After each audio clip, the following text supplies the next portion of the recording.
Ladies and gentlemen, please hold all applause until the council members are seated. General Counsel of the Department of Transportation, Stephen Bradbury. Director of the Office of Science and Technology Policy, Dr. Kelvin Drogemeyer. Deputy Assistant to the President and Homeland Security and Counterterrorism Advisor, Rear Admiral Peter Brown. Deputy Assistant to the President and Senior Director for Defense Policy and Strategy, Earl Matthews. Undersecretary of State for Economic Growth, Energy, and the Environment, Keith Kroc. Administrator of the National Aeronautics and Space Administration, Jim Bridenstine. Chairman of the Joint Chiefs of Staff, General Joseph Dunford. Acting Secretary of the Air Force, Matthew Donovan. Acting Deputy Secretary of Homeland Security, David Pekoski. Acting Director of National Intelligence, Joseph McGuire. Acting Director of the Office of Management and Budget, Russ Vogt. Secretary of Commerce, Wilbur Ross.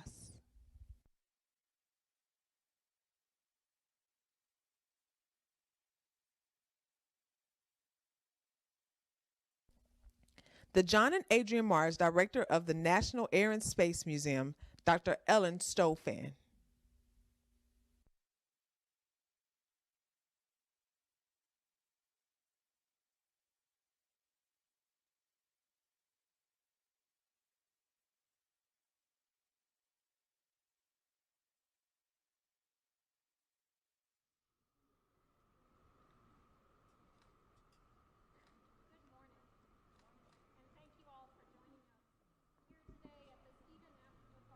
Center.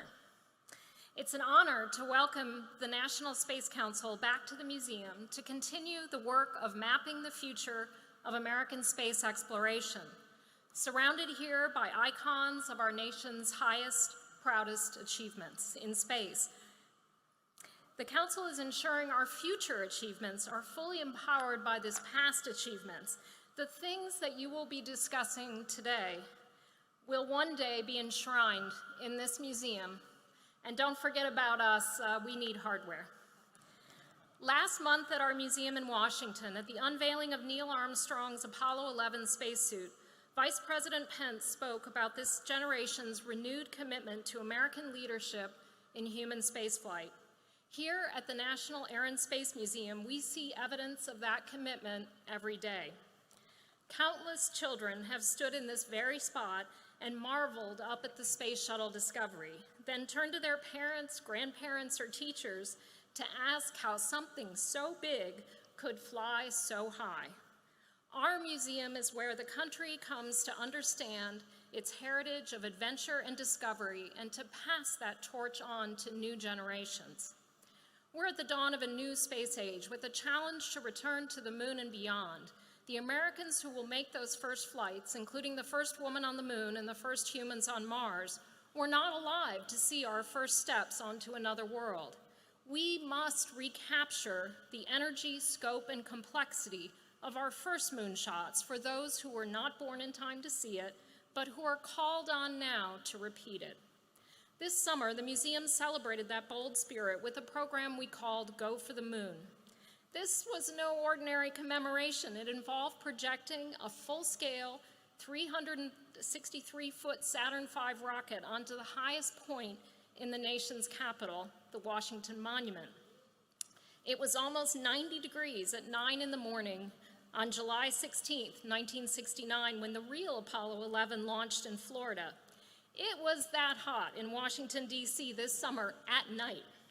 But despite the heat, 500,000 people came out to see our rocket on the National Mall.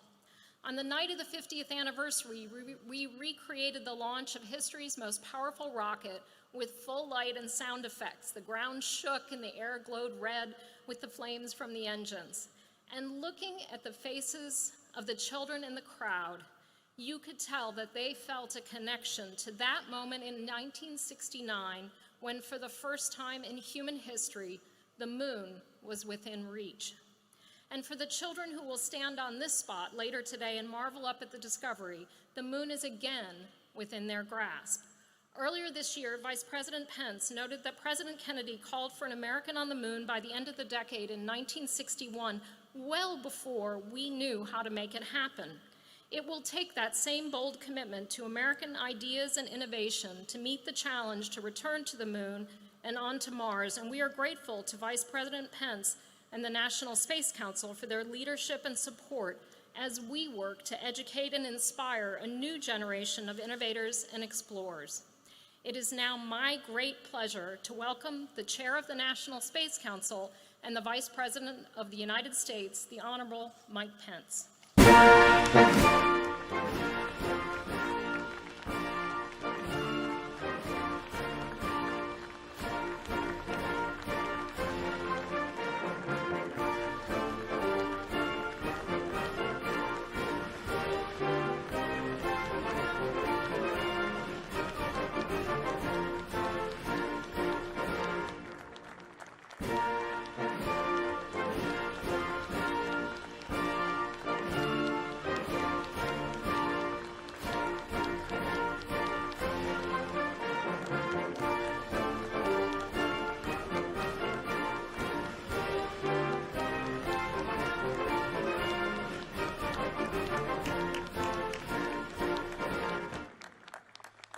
Well, thank you, Dr. Stofan. Thank you for that kind introduction, and thank you for your tremendous stewardship and your tremendous leadership. Would you join me in thanking Dr. Ellen Stofan for her outstanding leadership?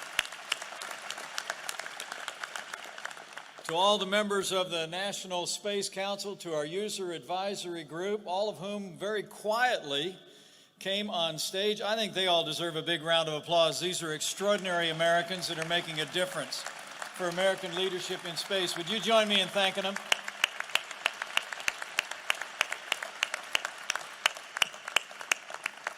And to our gracious hosts, the Smithsonian Institution, all the men and women here at the Stephen F.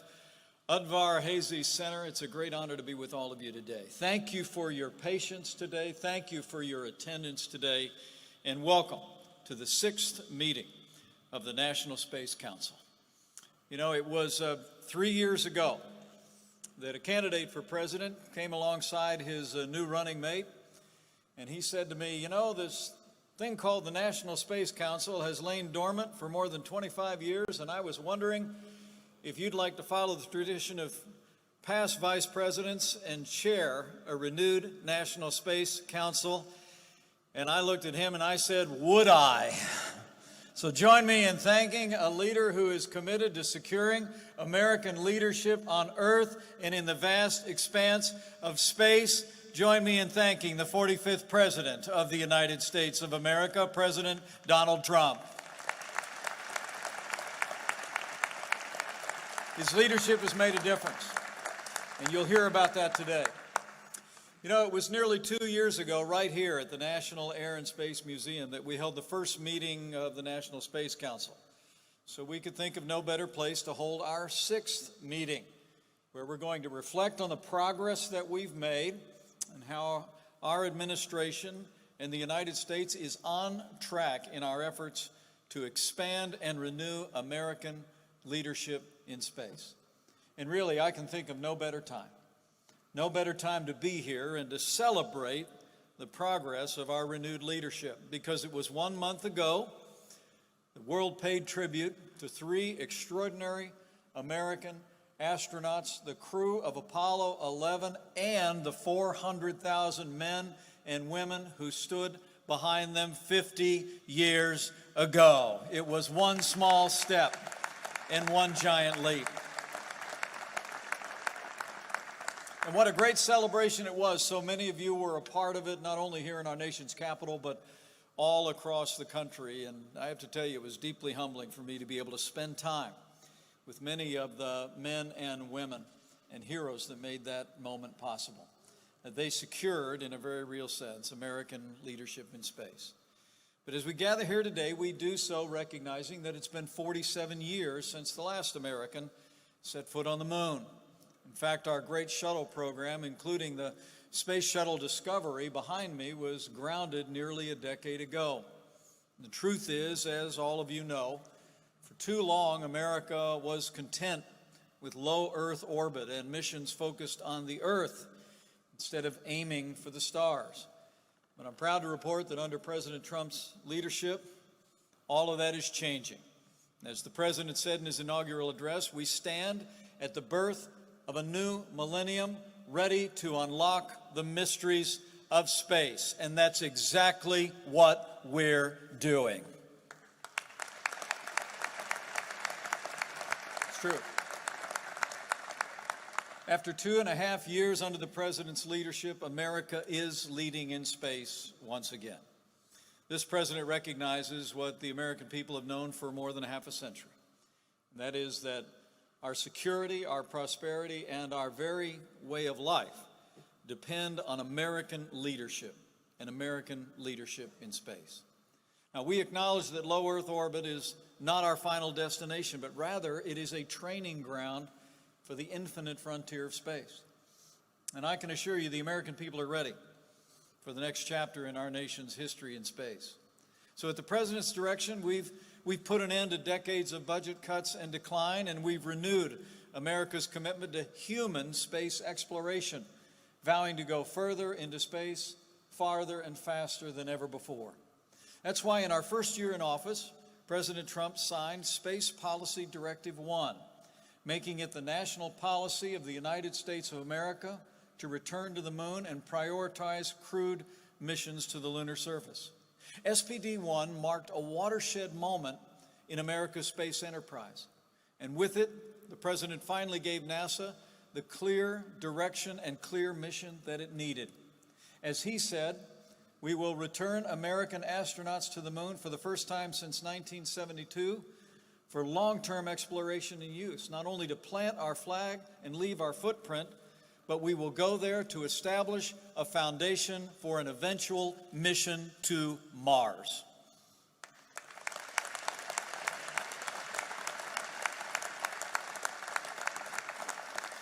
Earlier this year, President Trump made it the policy of this administration to return to the moon by 2024 and ensure that the next man and the first woman on the moon will be American astronauts.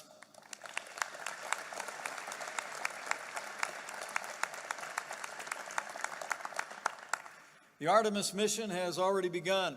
We're well on our way to making NASA's Moon to Mars mission a reality. You'll hear more about that today.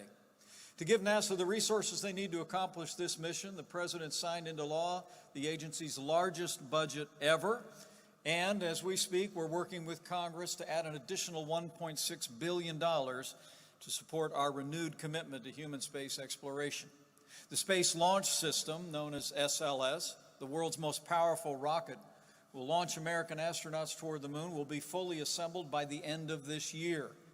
Last month, we marked the capsule complete on the Orion capsule. It's the spacecraft that we all know will sit on top of the SLS, and it will carry the first crewed ship designed to deep space exploration in a half a century.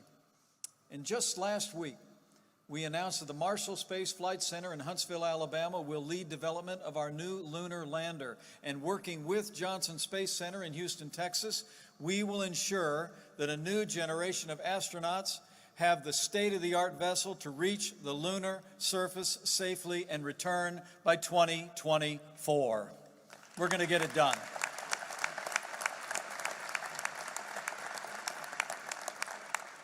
In fact, Administrator Bridenstine told me that with strong congressional support that we've got, we can actually start bending metal on the lander in the next year, whatever that means.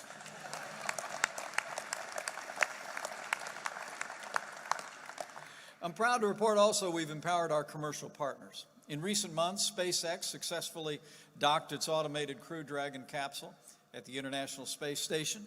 Blue Origin tested engines for its own lunar lander, and Boeing is working hard to launch its first crewed vehicle by the end of this year.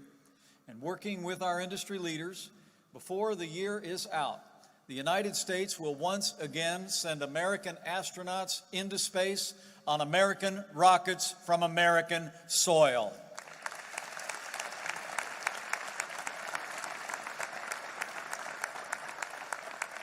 So we're making great progress, but we have new ambitions. In this still new century, America is not only going to return to the moon, but we're going to return there with new objectives. Because unlike a half century ago, this time, our objective will be to establish a permanent presence on the lunar surface, and from there we will develop the capabilities to journey to the red planet of Mars. In order for us to take the next big leap toward the Martian surface, you all here know that we have to demonstrate that we can live on the moon for months and even years. We have to learn how to make use of all available resources to sustain human life and all our activities in space, including by mining the vast quantities of life-sustaining water that's frozen in ice on our lunar poles. And once we return to the moon, we're going to develop the technologies to live and thrive in a multi-month expedition at its south pole. Using what we learn on the moon will bring us closer to the day, as the President said, that American astronauts will plant the stars and stripes on the surface of Mars.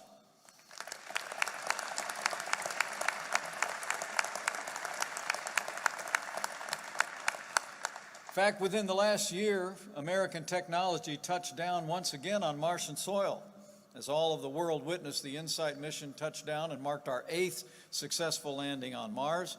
And even now, the men and women of NASA are hard at work identifying those areas of the red planet that would be most suitable for human exploration. We're not only planning to go, we're preparing to go. And much like the Apollo missions, when our space program relied on tools and methods that didn't exist when the mission was established, achieving our ambitious goals will depend on innovative technologies, including those that our panelists are going to talk about today. But unlike during Apollo, this time, our efforts will not rely entirely on government action. Instead, we will go forward into that bright future with the strong support of our private partners and international allies. Already, NASA is working with industry leaders to develop plans for the Lunar Gateway, a critical outpost and refueling station that will help us develop the technologies, test the systems, and train the astronauts for the first ever crewed journey to Mars. Our Moon to Mars mission is on track, and America is leading in human space exploration again. Don't you doubt it.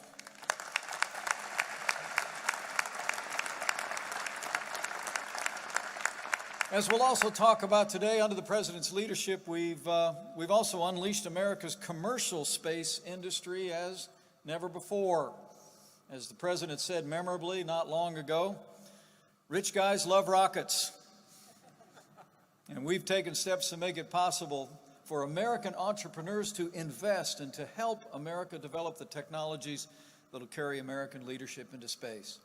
As Secretary Ross will no doubt reflect again today, we're streamlining the licensing regimes that oversee launch, re-entry, and new operations in space. We're removing unnecessary regulations that have increased cost and stifled innovation. All of that's happened over the last 2.5 years. We've encouraged a more stable and orderly space environment by developing the world's first comprehensive space traffic management policy. And as we've restored confidence in the opportunities of space, we've helped drive incredible economic growth. Just 2 years ago, the satellite industry alone generated some $350 billion in revenue. And studies predict that number will increase to more than $1 trillion annually in the next 2 decades. And more than ever, space is recognized as the industry of the future. In the first half of this year, we've seen almost as much invested in space companies as we did in the entire year before. In fact, in the last decade, more than $22 billion has been invested in nearly 500 different space companies. And I'm proud to say that the majority of those investments have been made in American space businesses. America is leading in public and private investment in space. But as we all know, as we lead in human space exploration, as we lead in American innovation and entrepreneurship in space, we also must lead in security. And for the sake of our security, both here on earth and in the heavens above, at President Trump's direction, we are working with Congress as we speak to stand up a new branch of our armed forces. And soon Congress will approve and the President will sign the 6th branch of the Armed Forces of the United States Space Force.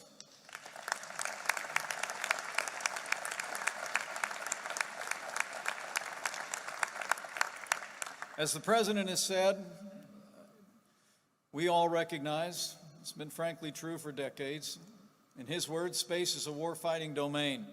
The United States Space Force will ensure that our nation is prepared to defend our people, to defend our interests, and defend our values in the vast expanse of space and here on the earth with the technologies that will support our common defense from the vast reaches of outer space. Next week, we will formally stand up the new Unified Combatant Command. It will be known as the United States Space Command, and I'm pleased to announce that we will recognize its new leader. 4-star Air Force General John Raymond will be the first leader of the United States Space Command. Thank you,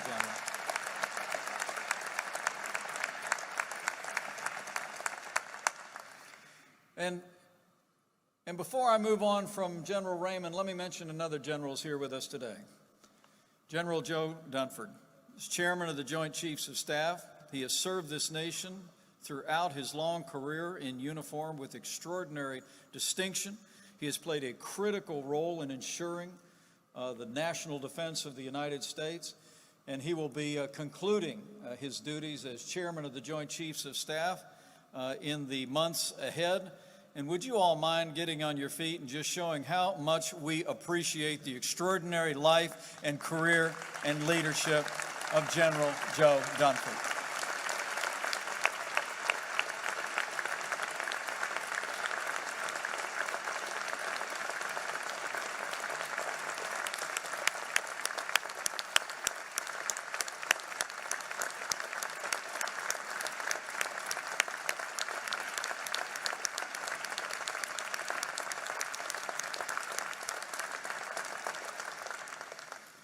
Thank you, General. Thank you for your service, and thank you for your leadership, particularly on the matters pertaining American leadership in space. It is a historic contribution, and I know the President feels as I do that we would not be at this historic moment without your leadership and your support. Later this morning, we're going to hear more about our administration's progress toward a new unified defense agreement to defend America's national security space assets and also ensure our collective defense. But for all that we've accomplished, the greatest triumphs of American leadership in space still lie ahead, and you'll hear about those plans today. The National Space Council today will send new policy recommendations to the President that will help drive even greater cooperation between our government, our commercial partners, and like-minded nations across the world, nations that share our values of democracy, freedom, and the rule of law. We will build on the success of the International Space Station by working with our friends and allies to support a moon landing in 2024, to develop sustainable long-term lunar surface operations, and to build the spacecraft that will carry us to Mars. We'll also continue to unleash the creative powers of America's commercial space enterprise. This council will recommend today steps that will encourage innovation and ensure that American companies have the level playing field they need to compete and win in space. And we'll continue to transform NASA into a leaner, more accountable, and more agile organization. Isn't that right, Jim?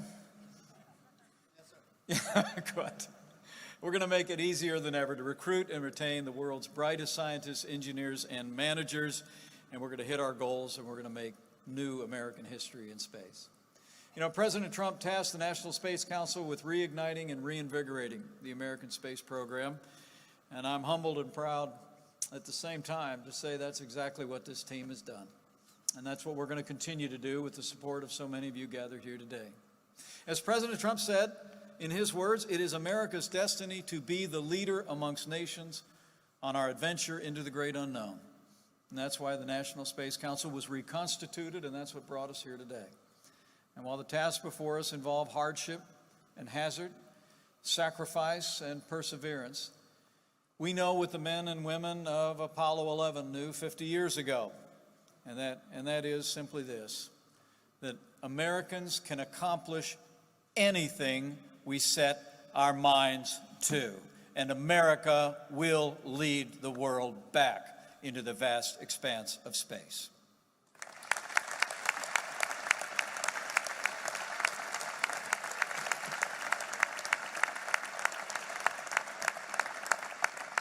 So thank you all for being here today. We're grateful to the members of the National Space Council, our advisory group, all the experts and industry leaders who are joining us here today. And I look very much forward to our dialogue and our discussion and the support that I see in this room, the support that I hear from not only people involved in the great space enterprise across this country, but from everyday Americans from every walk of life convinces me that we have only just begun to renew American leadership in space. So thank you all. Thank you all for your support. Thank you for your presence here today. Let's get to work.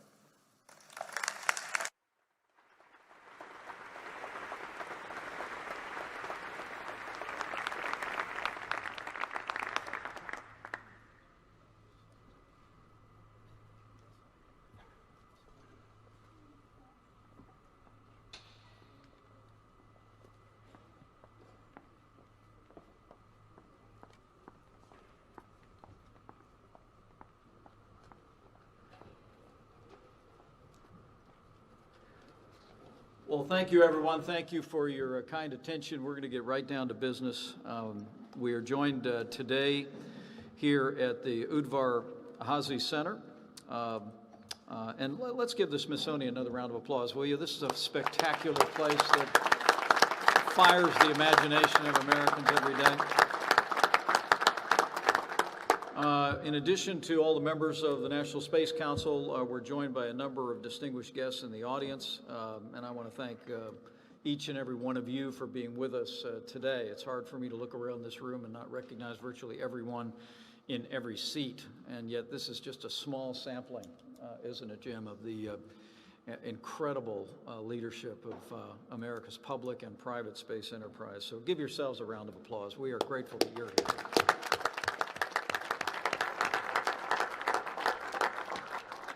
Today's meeting of the National Space Council will provide updates from our council members on ongoing work to help secure American leadership in space. We're going to hear from scientists and industry leaders about innovations that will drive the next era of human space exploration.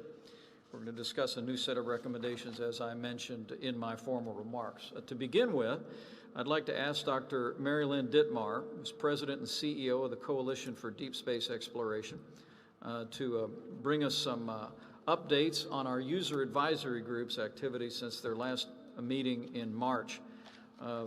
Mary Lynn, we appreciate your leadership, your extraordinary career. Thank you for bringing your experience to this. And join me in thanking all the members of the user advisory group, many of which are here on the front row, for their contributions to the National Space Council. Thank you all. Would you all mind standing up? User advisory group members, take a bow. Great job.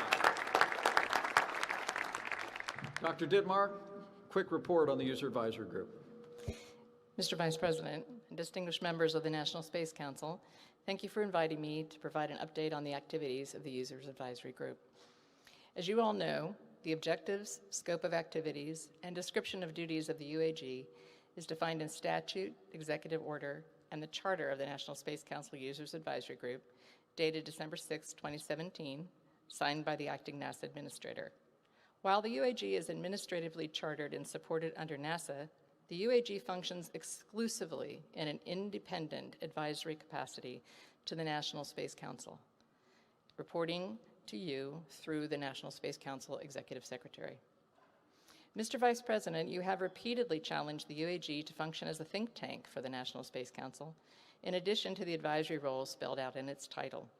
It is intended to be a conduit for new ideas. It also offers sometimes differing but hopefully constructive commentary on conventional wisdom, which, we often note, is sometimes too conventional and not nearly wise enough.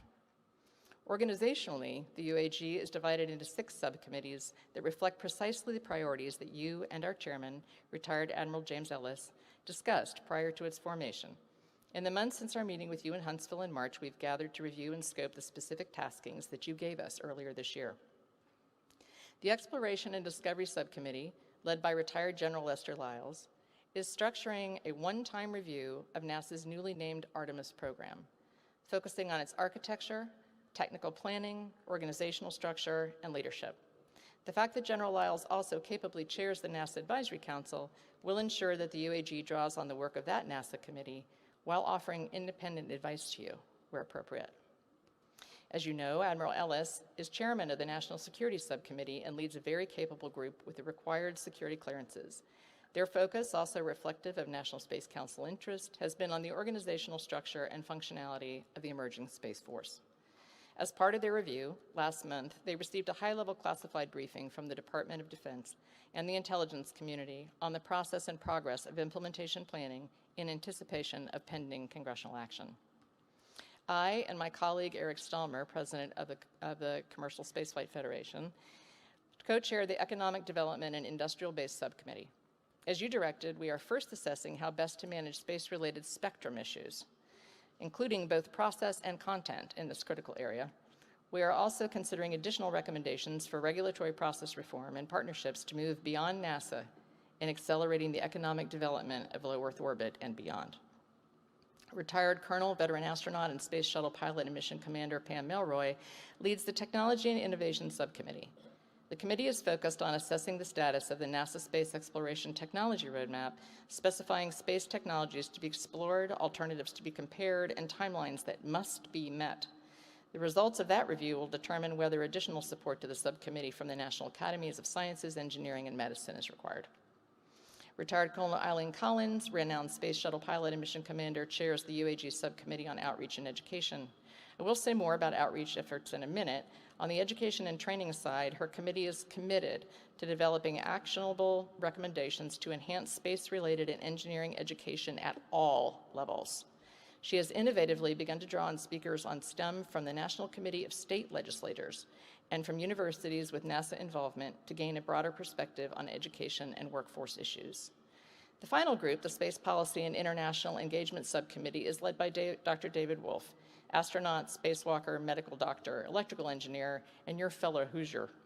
The committee's broad remit will include review of both the current and evolving national space policy, as well as the guidelines, behavioral norms, and technical standards affecting international space cooperation and deconfliction.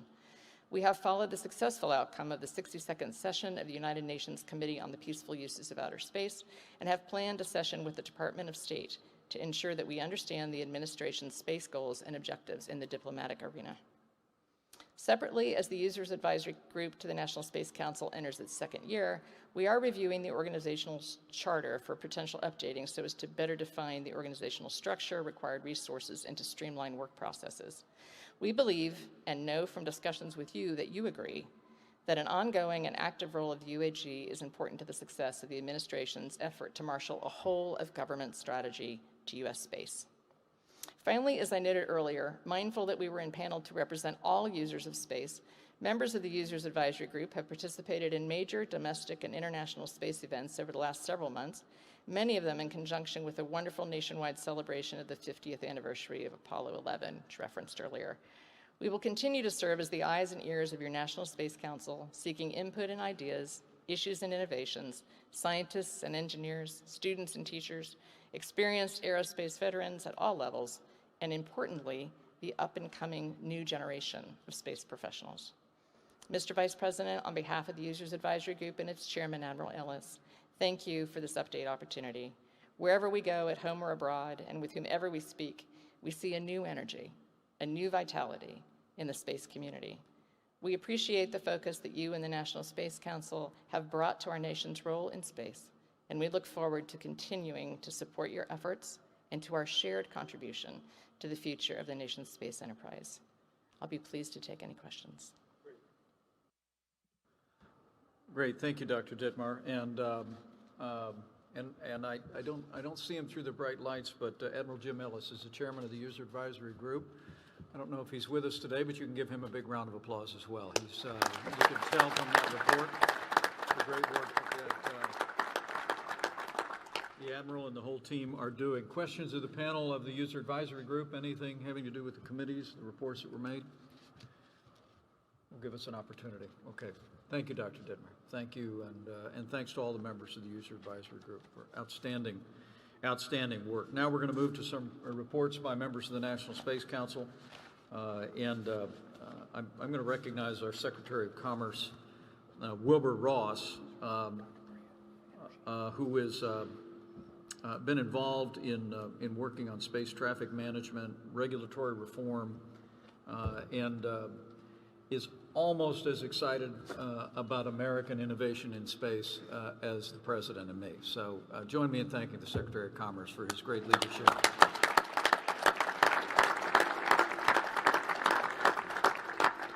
Thank you, Vice President Pence, for the opportunity to update the National Space Council on space activities at the Department of Commerce.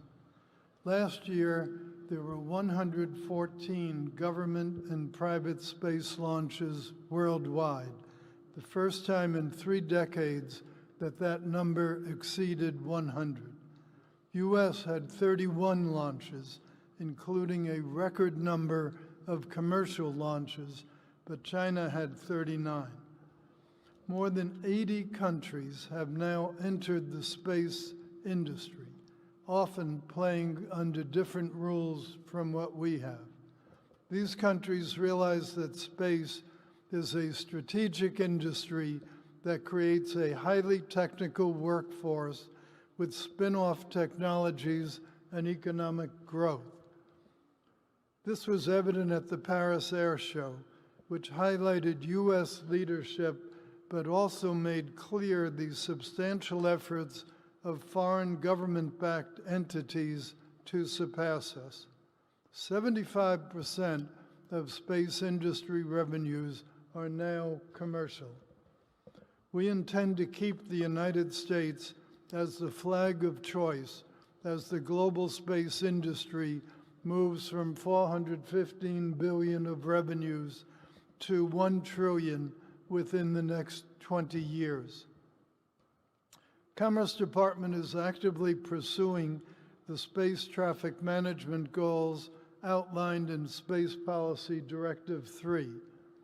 Our strong partnership with the Department of Defense will modernize space situational awareness capabilities. Mark Daly, a senior executive with experience in both defense and space commerce, leads the Commerce Department's SSA landing team at the 18th Space Control Squadron at Vandenberg Air Force Base. Our joint SSA efforts will help avoid the destructive impact of space debris, even as space activities grow more complex and global in nature.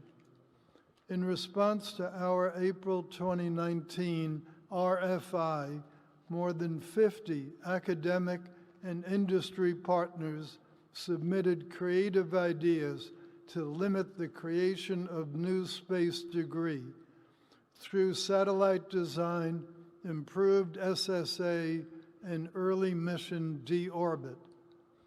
The Commerce Department's role is critically important given the plans of commercial industry to launch thousands of mass-produced satellites in constellations.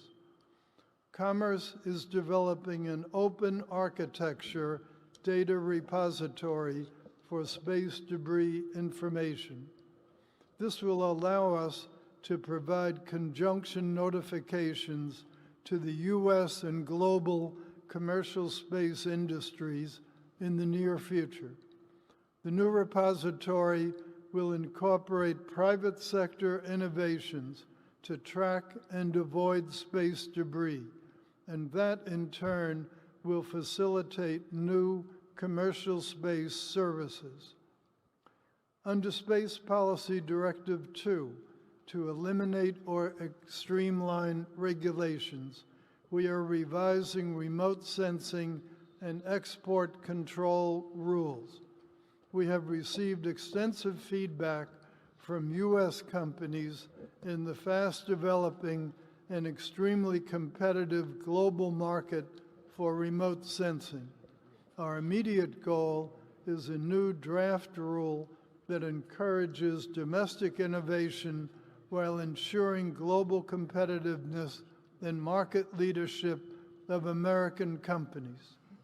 Commerce is working with the State Department and other agencies to review public comments on our March proposed rule so that we can issue a final rule this fall. At an industry day I hosted in April, we discussed the need to maintain export controls with some countries while streamlining them for others. Within the Commerce Department, we have reestablished the Office of Space Commerce that had been dormant for decades. It is the only U.S. government entity charged with pursuing the unique interests of the commercial space industry. The commercial industry has said repeatedly that it needs an advocate, a one-stop shop in its dealings with both U.S. government and foreign governments. So we continue to work within the administration and with Congress to establish a Bureau of Space Commerce that will give commerce the resources needed to execute the Space Council's directives. Thank you, Mr. Vice President. I look forward to our discussion. Well, thank you very much, Mr. Secretary. You can give the Secretary of Commerce a round of applause. That is an extraordinary amount of work. Wilbur, thank you. Thank you so much for your tremendous efforts, and I want to offer my congratulations. You mentioned the work in April, but the Space Enterprise Summit that the Department of Commerce co-hosted in June, I think you've also spoken about, and I hope that our private industry partners see the tremendous commitment by the President in our Department of Commerce to enlivening private investment and development. I'll ask members of the panel to throw a question at the Secretary, but a quick question. The new commercial remote sensing regulations are being developed at Commerce. Can you speak about when those will be completed or amplify the points you made? Yes, we think by the end of October we should have that work completed. Okay, outstanding. Any other questions from members of the panel for the Secretary of Commerce? Okay, we're very grateful, Wilbur. Thank you so very much, and all of your remarks will be included in the record as prepared. Next, I'd like to recognize the administrator of NASA, Jim Bridenstine, who has become a great friend of mine. He is a great champion for American leadership in space. He was given a charge by the President of the United States to return Americans to the moon by 2024 and make sure the first astronauts on Mars are Americans. And Jim, I know I speak on behalf of the President when I appreciate the energy you've brought to this effort. We should not be terribly surprised that a Navy F-18 pilot was ready to move out and move out quickly. But join me in thanking the administrator of NASA for his tremendous efforts. And Jim, look forward to your report to the Space Council. Thank you so much, Mr. Vice President. It is an honor to serve in this position.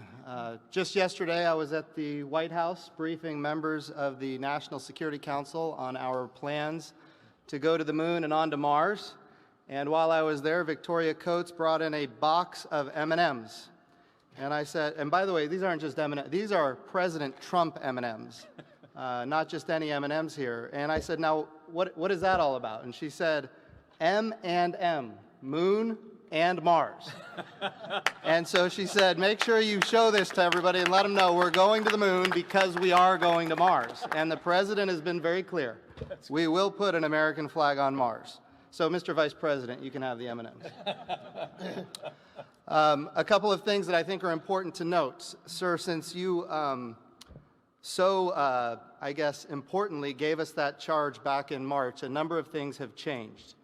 And I'll just kind of go through one at a time. As you mentioned earlier today, low Earth orbit. That is a great opportunity for us to figure out how to do things commercially. We have commercial crew on the brink of being ready.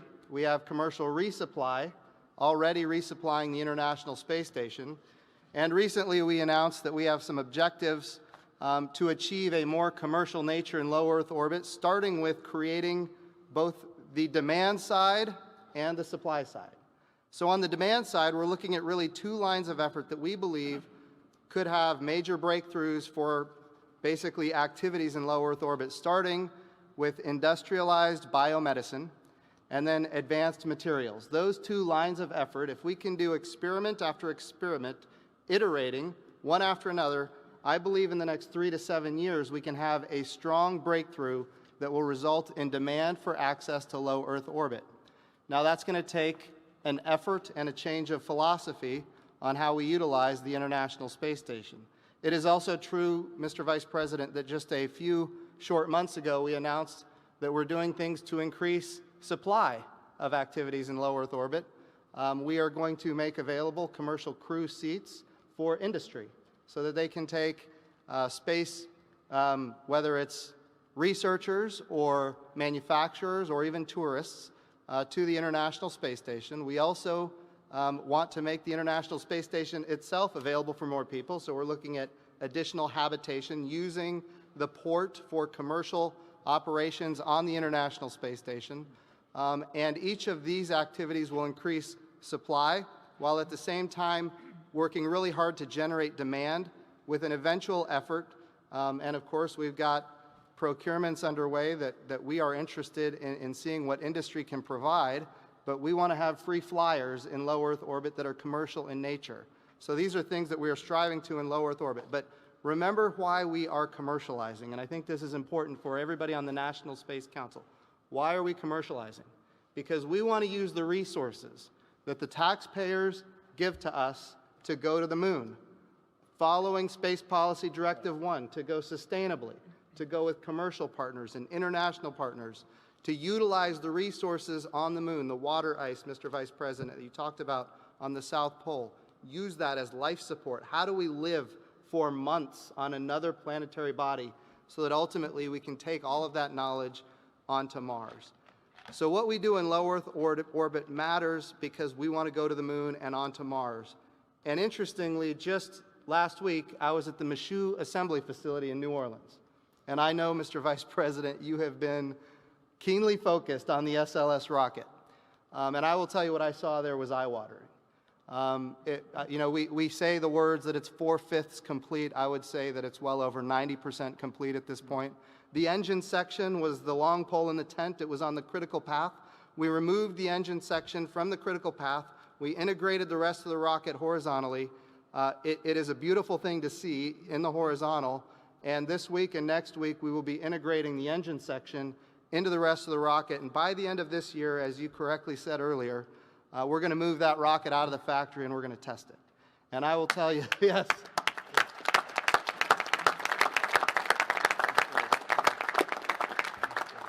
So it was exciting to see that. And I will tell you, Mr. Vice President, not just the first SLS, but the hardware for the second SLS is already being put into place and will start to be assembled very soon as well.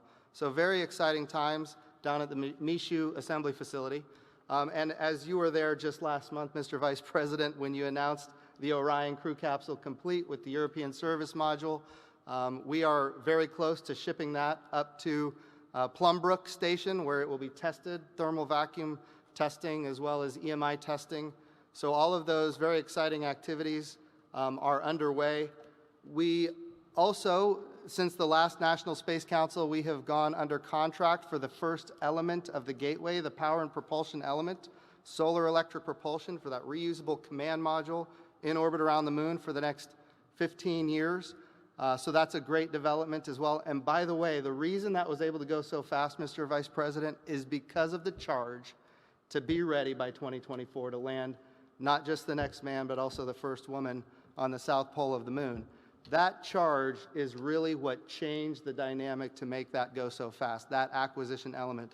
On that gateway, we're moving as fast as we can, rapid acquisition of what we call a mini-hab, just a small habitation module attached to the power and propulsion element. That's not the long-term solution, but that's what's going to help us get our astronauts from the Orion into a lander and land on the surface of the moon. Last week we announced that that lander that I'm talking about is going to be managed out of the Marshall Space Flight Center.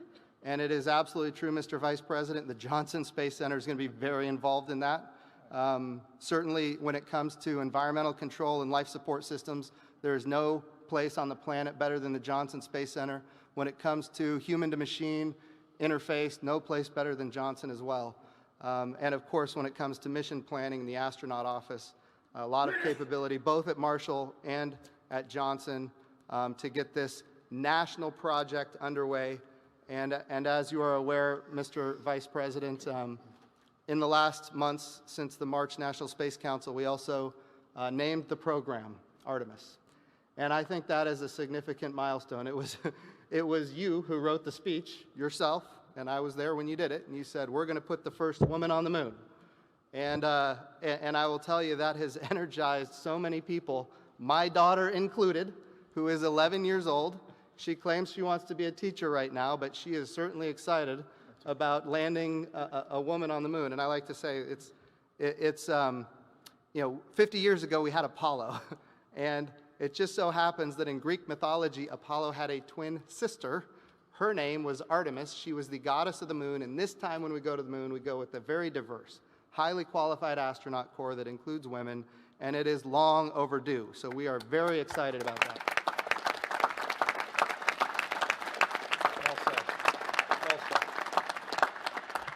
And then lastly, I think it's important to remember the moon to Mars.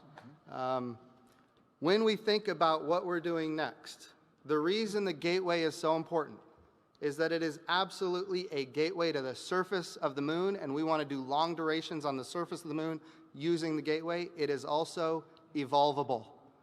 It is an opportunity for us to take humans deeper into space than we've ever gone before in human history, and in fact, that is our ship to get to Mars. And by the way, if we have the right investments today with advanced propulsion, I know we're going to hear maybe a little bit about nuclear thermal propulsion, about advanced propulsion and the ability to do entry, descent, and landing with 20 metric ton payloads into the Martian atmosphere and onto the Martian surface.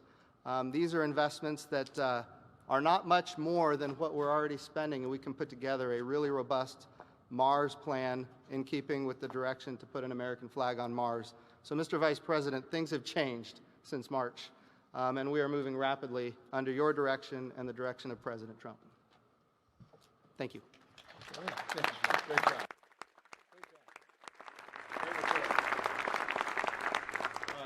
Thank you very much, Jim. Thanks for that great report, and mostly thanks for your energetic and enthusiastic leadership of the President's vision for space. And I'm going to take this box of M&Ms back to the President right after you sign it. He'll know even better today that you got the message. It's M&M. That's worth remembering. Dr. Calvin Drogemeyer is the Director of the Office of Science and Technology. The Administrator just mentioned our efforts to update the approval process for launching space nuclear power sources, and Dr. Drogemeyer has a report for us on that. Give us some words on progress. Thank you, Doctor. Thank you very much, Mr. Vice President. It's a pleasure and honor to be here with you today.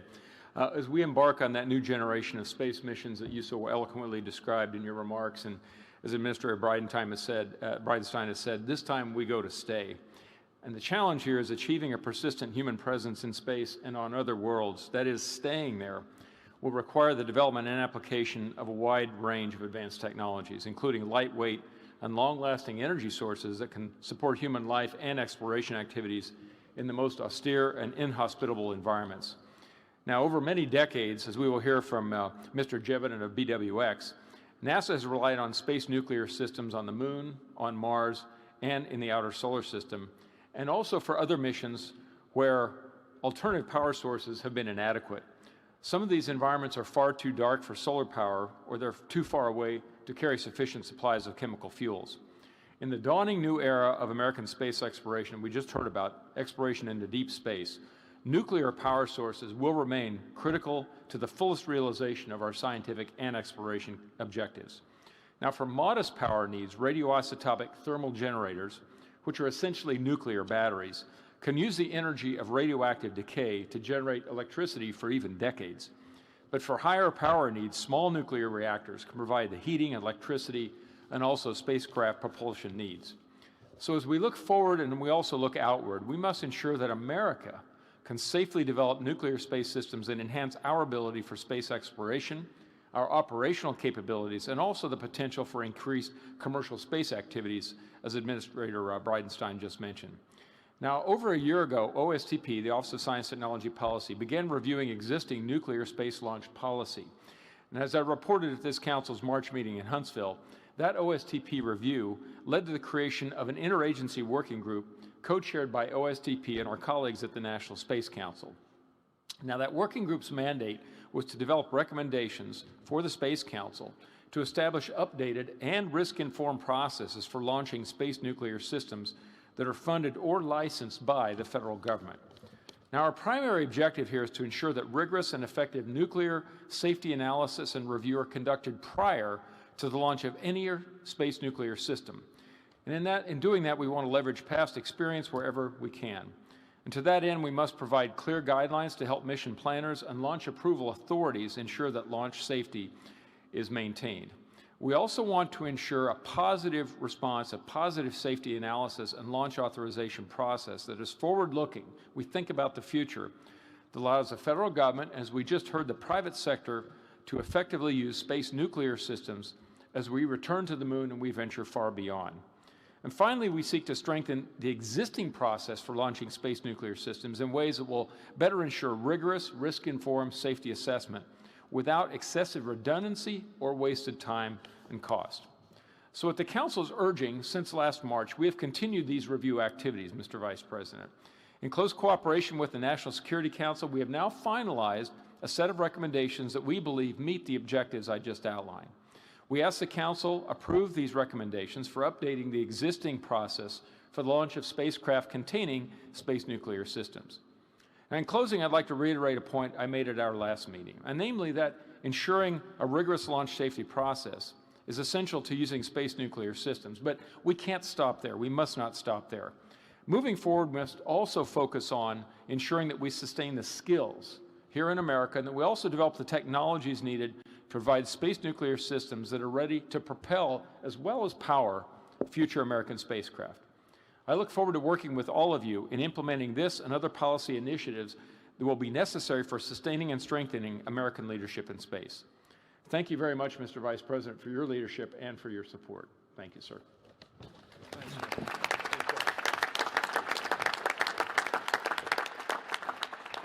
We're going to move on to national security issues in a moment. I'm going to ask other members of the panel to submit your reports in writing.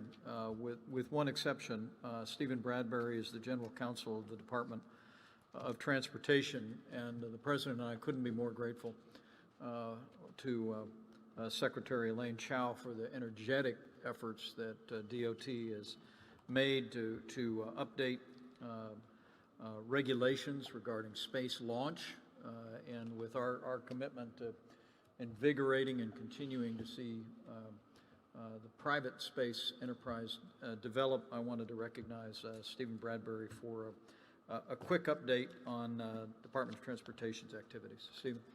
Thank you, Mr. Vice President, members of the Space Council, and distinguished guests. On behalf of Secretary Chao, I'm pleased to update the Council on the Department of Transportation's efforts to streamline the licensing of commercial space launches and reentries, and on DOT's activities regarding satellite-based navigation.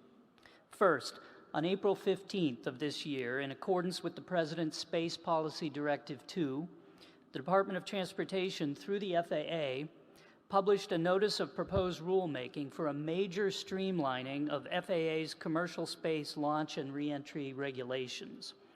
This proposal represents a great deal of work by many people at the FAA and in the Office of the Secretary, and it was produced in near record time.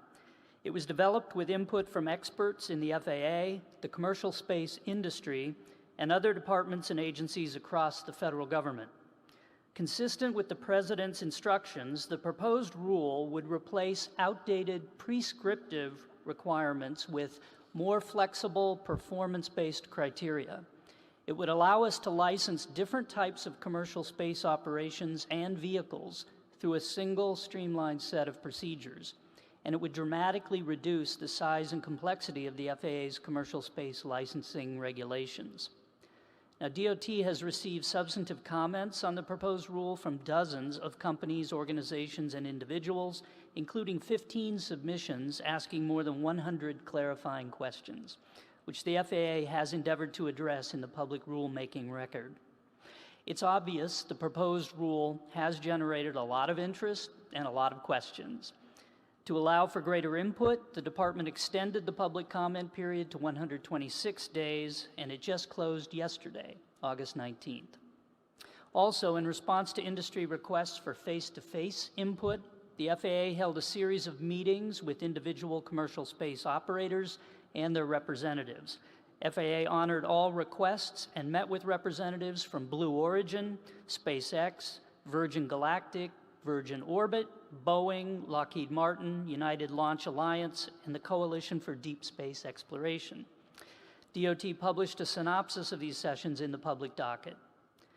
The FAA is digesting the comments and information we've received and will be hard at work over the coming months to address concerns and consider potential revisions to improve the final rule. We're committed to achieving a licensing framework that enables flexibility and innovation in operations, including, where appropriate, by relying on advisory circulars and on methods of compliance developed by operators in lieu of prescriptive rules. Our goal is to publish a final rule by early fall of next year.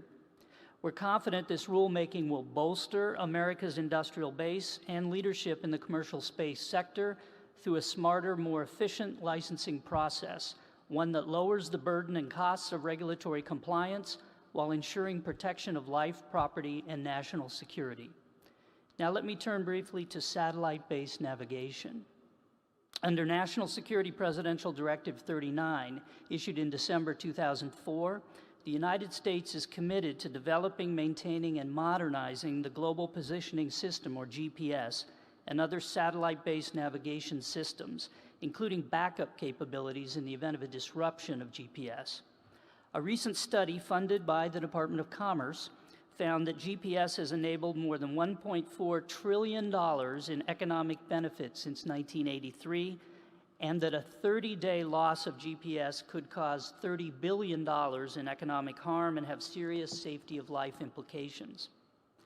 NSPD 39 gives DOT lead responsibility over the full range of civil uses of GPS, and along with DoD, it makes DOT co-chair of the National Space-Based Positioning, Navigation, and Timing Executive Committee. Through this PNT-XCOM, we're working closely with DHS and other federal departments and agencies to address policy and technical issues, including the security and resilience of GPS receivers. In light of the critical importance of GPS, DOT has asked for submissions from technology vendors interested in providing GPS backup technologies, and we're now organizing field demonstrations of those technologies. Another way to protect GPS service is real-time monitoring of satellite signals to ensure they meet the necessary performance standards, and we're providing funding to the Air Force to support that monitoring. And working closely with the Commerce Department's NTIA and the FCC, DOT conducted a GPS-adjacent band study to measure levels of tolerance and interference from adjacent band radio frequency systems. The study results show that we need strong, consistent policies to ensure RF protection for satellite-based navigation. Let me close by emphasizing that for the Secretary and all of us at the Department of Transportation, our participation in supporting the objectives of the National Space Council is among our highest priorities. By coordinating the efforts of all the members of the Space Council, we can achieve tremendous benefits for the American people and our national economy. Thank you. Great, thank you very much. Great report, Steve. Give the Secretary our best. Okay? Great, and I can attest to the Secretary's enthusiasm, and we're very, very grateful for the efforts. One last tap before we go to national security. We actually asked the Deputy Secretary of Energy, Dan Brouillette, to be here. The Department of Energy is actually not a part of the National Space Council, but it's just doing so much important work in this space. We wanted Secretary Perry and your team to be represented here. So to the Deputy Secretary. Dan, maybe you could summarize your testimony, and then we'll move into national security. But sure. Give a round of applause to the Department of Energy. They've really been leaning in on this as well. Thank you, Dan. Thank you, Mr. Vice President, for the invitation to share a few thoughts with the Space Council. It's a personal honor for me to be here with such a distinguished group of individuals who are continuing to work on America's resurgence on the next great frontier. Because this is my first participation with one of your meetings, I'll keep my comments at a very high level, and I think I've provided with each of you with a summary of the Department's historical contributions to the space program. I want to be clear, Mr. Vice President, that the Department sees space as a very important and strategic focus for our department. DOE is your partner in innovation, in exploration, and in excellence. Our predecessor organization, the Atomic Energy Commission, was a key collaborator during the Apollo missions, and we are eager to join you in returning Americans to the moon, establishing a permanent base there, and then developing the technologies that are needed to send us to Mars and far beyond. Secretary Perry likes to say that given the breadth of our efforts, DOE stands for the Department of Everything. And there's a lot of truth to that, there's no question. DOE's 17 national laboratories discovered dark energy. We helped kickstart the development of the World Wide Web. We accelerated America's ongoing energy revolution, and perhaps most importantly for today's conversation, we powered the spacecraft that explore other planets. So I would argue that DOE also stands for the Department of Exploration. We're proud to have partnered with NASA and other members of the Space Council on a number of important endeavors. For almost 60 years, scientists at our national laboratories have built the RTG, the radioisotopic thermoelectric generator that was mentioned by Dr. Drogemeyer just a few minutes ago. Those have powered the deep space missions like Pioneer and Voyager, Pathfinder, Curiosity and Cassini, and New Horizons. We've provided detectors and sensors for studying Earth and space, and our user facilities engaged in a large range of space-related research, from modeling plasmas and testing materials for radiation hardness to analyzing comet and asteroid samples. Last year, we joined NASA in the iTech Cycle 2 Forum, an event devoted to solving tough energy challenges here on Earth and in space. And we collaborated on the Krusty experiment, which is a bit of a strange acronym. It stands for Kilowatt Reactor Using Stirling Technology. But despite the funny acronym, under this project, we demonstrated heat conversion concepts that will provide the design basis for fission power systems on the surface of Mars. The effort was so successful that in May it received the Gears of Government President's Award for making a profound difference in the lives of American people. Today, we're working with NASA on a number of major initiatives to enable nuclear power space exploration over the next decade, and these include powering the Mars 2020 rover and developing the Dragonfly rotorcraft, which in the 2030s will explore Saturn's moon Titan. We're also exploring other frontiers which may be of importance to the space exploration, and those are exascale computing and artificial intelligence. Our laboratories are home to many of the world's fastest supercomputers, including 4 of the top 10 and the world's fastest. And we're currently working on developing 3 exascale machines that will launch us into the next generation of computing power. AI technologies at our national laboratories are already being used for many applications, from cybersecurity to better treatments for cancer and traumatic brain injury. We look forward to applying these capabilities to the many challenges that come with deep space exploration. But by working with our interagency partners, private industry, Secretary Ross, and members of the Space Council, we can push the boundaries. We can overcome greater challenges. We can dream bigger, and we can reach further. I'm confident that we'll see more spacecraft exploring the great frontier, and they will be enabled by the Department of Energy, and they will be destined for greatness. It is our sincere desire to be of service to you in your service to our nation. Thank you, Mr. Vice President. Thank you, Dan. Great job. Well done. Thank you so very much. We're going to shift to national security, then we'll have our panel forward. And I would encourage members of the Space Council to take a look at the recommendations that we will be certifying by acclamation in the course of our meeting today, as my duties will take me back to the White House here with a departure in about 40 minutes. So we'll work through that, but if there are questions related to our recommendations, we encourage you to look into them. Moving to national security, we are honored to be joined today on his 5th day on the job by General Joe McGuire. He is the acting Director of National Intelligence, but he brings with him an extraordinary background of military service and service to the country. So join me in welcoming Joe McGuire to the National Space Council. Joe, good to have you. Mr. Vice President and members of the Council, thank you for allowing me to update you on the threats we face in space and where we are in the tasking issued by the President, directing the intelligence community and the Department of Defense to look for ways to increase our effectiveness of space operations. As everyone here this morning knows, the U.S. and our allies have vital interest in space, including military, commercial, and scientific. However, these interests are increasingly threatened as China and Russia developed and field destructive weapons, placing U.S. and allied space systems at risk. Some examples. China has deployed a ground-based missile intended to target and destroy satellites in low Earth orbit. Russia has a similar system in development that will likely be operational within the next few years.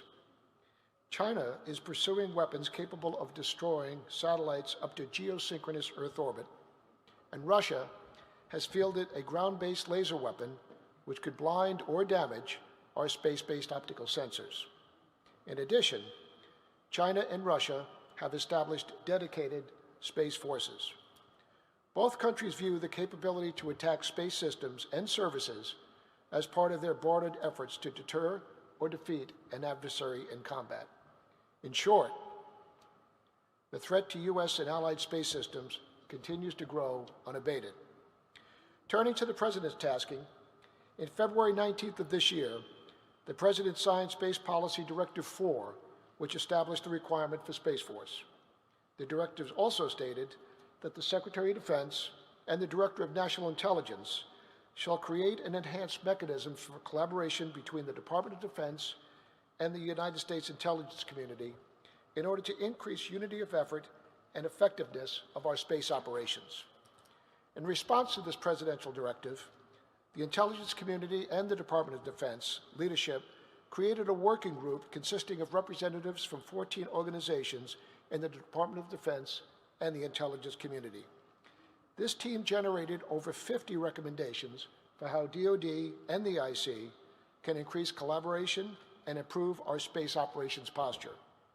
The best of those recommendations are being concluded in a report that will be presented to the President, which is in final coordination and review. I will summarize the highlights. For years, there have been debates about how the NRO and military space organizations could be better integrated. Early in this task, we recognized that the proposed establishment of U.S. Space Command provides us with the opportunity to finally determine the appropriate level of integration between the intelligence community and DoD to ensure effective space operations. I'm pleased to tell you that after months of analysis and deliberations, the intelligence community, and the Department of Defense have agreed to align U.S. Space Command and the NRO into a new unified defense concept of operations at the National Space Defense Center. As part of U.S. Space Command, the National Space Defense Center is a joint DoD intelligence community organization and will become the center of gravity for defending our vital interest in space. For the first time, there will be a unified structure that fully integrates intelligence community and Department of Defense space defense plans, authorities, and capabilities to ensure seamless execution of space defense systems. Furthermore, should conflict extend to space, the NRO will take direction from the commander of U.S. Space Command and execute defensive operations based on a jointly developed playbook and informed by a series of exercises and war games. I want to commend Space Command and the NRO leadership teams for their thoughtful and innovative work to develop this new approach and assure this committee and the American people that if adversaries challenge us in space, they will face a truly unified national security team. Thank you again, Mr. Vice President and members of this community, for allowing me to update you on these vital reforms which will increase our joint effectiveness and ensure we remain safe in space. Thank you, gentlemen. Great start. Great start. Excellent report.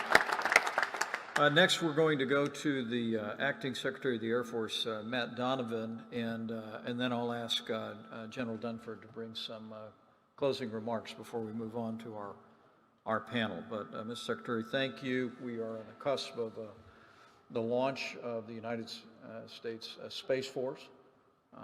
It'll be the 6th branch of our armed forces, and let me just say to you and to the whole team at Air Force how grateful we are for the tremendous partnership that you and Secretary Wilson have had in bringing this day about. But, Mr. Secretary, you're recognized. Well, thank you, Mr. Vice President. Good morning, ladies and gentlemen, and thank you, Mr. Vice President, for your chairing this meeting. Your strong leadership has been a unifying voice in the national discussion on space, and it's an honor to represent Secretary Esper and the Department of Defense at today's meeting. Our nation needs the United States Space Force to guarantee our preeminence in the space domain, and it must be a new and separate service to unleash its full potential. As the Congressional Defense Authorizing Committee's conference the fiscal year 2020 National Defense Authorization Act, we need them to take the necessary steps to fully establish the United States Space Force as a separate and fully equal branch of the armed forces within the Department of Defense. Although the current House and Senate provisions addressing the administration's proposal differ in several ways, they fundamentally agree on 2 important points. A new organization is required to retain American dominance in space, and it will reside within the Department of the Air Force. A key component to this effort is reforming Title X of the United States Code. This will provide the necessary legal authority for the Space Force to organize, train, and equip ready forces for our warfighting combatant commanders.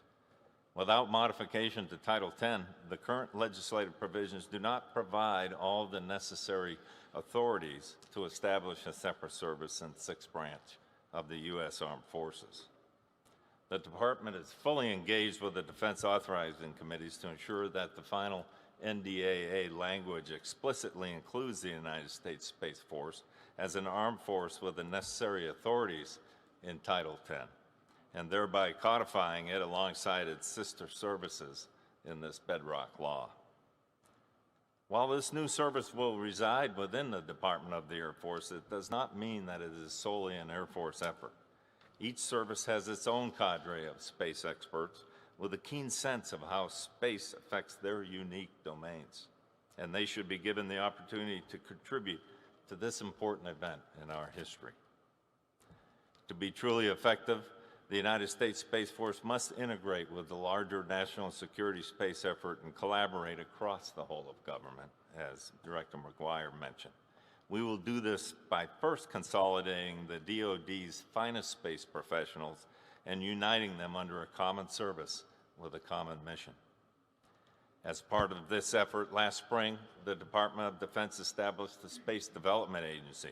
Using streamlined acquisition authorities and a focus on rapid development, the Space Development Agency is poised to synchronize the development and fielding of new military space capabilities.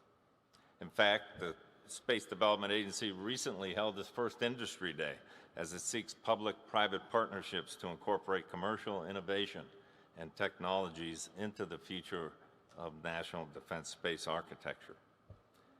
This agility and responsiveness will be hallmarks of the United States Space Force, which is why it is critical to transition the Space Development Agency into the new service after it's established.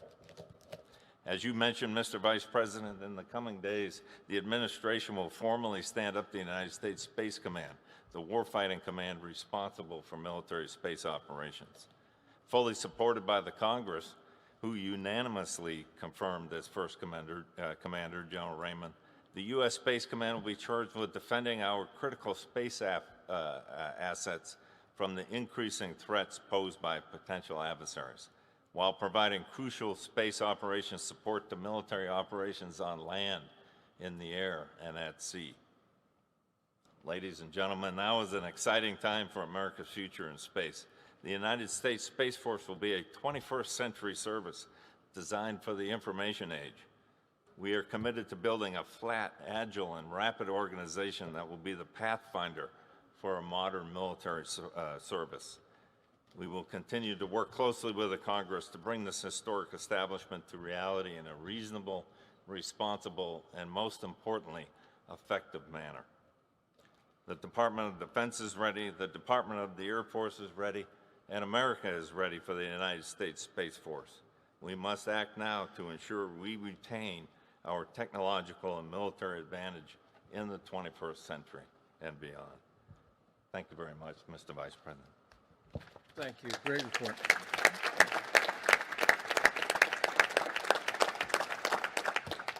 Thank you so much.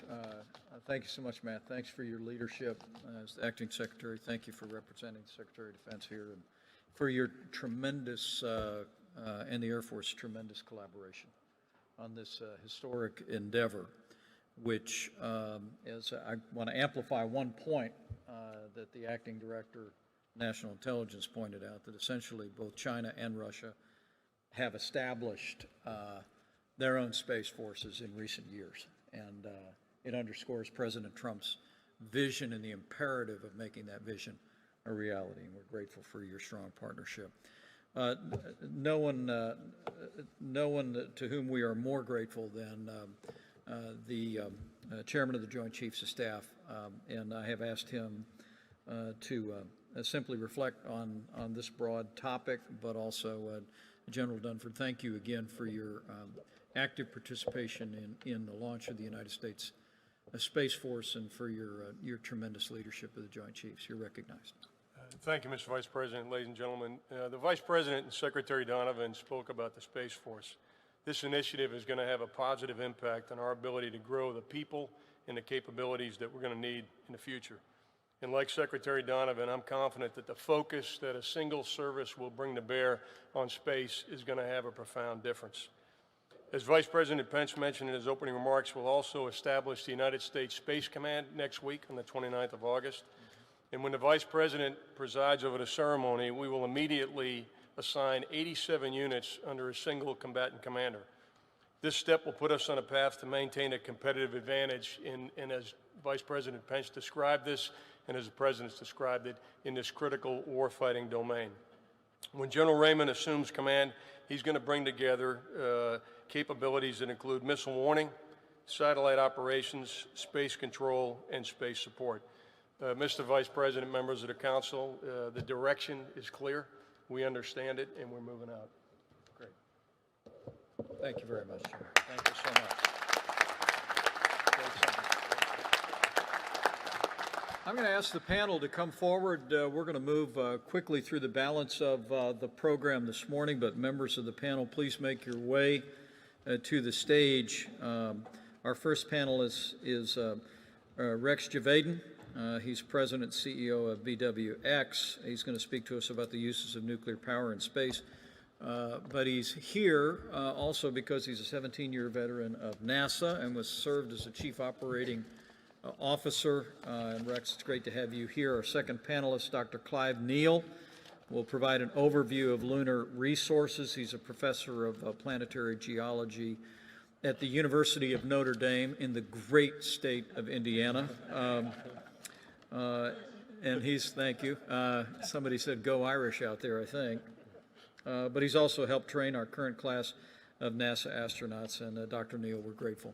Grateful that you are here. Thank you so much. Third panelist is Dr. Sarah Lynn Mark, who will be speaking to us as, frankly, a world-renowned leader in women's health, an author, a professor, has been an advisor to NASA and HHS and Office of Science and Technology. And as we launch the Artemis mission, as the administrator said, with this what is today a diverse core of astronauts that we will send to the moon and Mars. We're grateful to have Dr. Mark's reflections here about some of the human factors in space flight. And finally, rounding out the panel is Dr. Elizabeth Turtle, a planetary scientist with Johns Hopkins. She's going to share space-driven innovations in human robotic exploration efforts. She's participated in the Galileo mission to Jupiter, the Cassini mission to Saturn, and Dr. Turtle, I want to offer congratulations to you on the selection of the Dragonfly mission. Join me in welcoming this outstanding panel. It's a terrific group of Americans. Thank you all.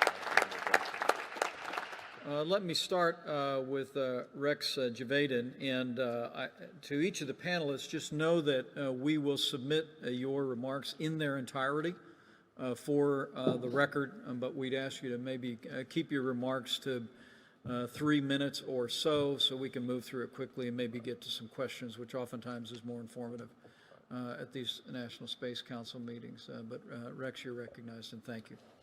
Thank you, Mr. Vice President. Mr. Vice President and distinguished members of the National Space Council, I'm deeply honored to speak before you today.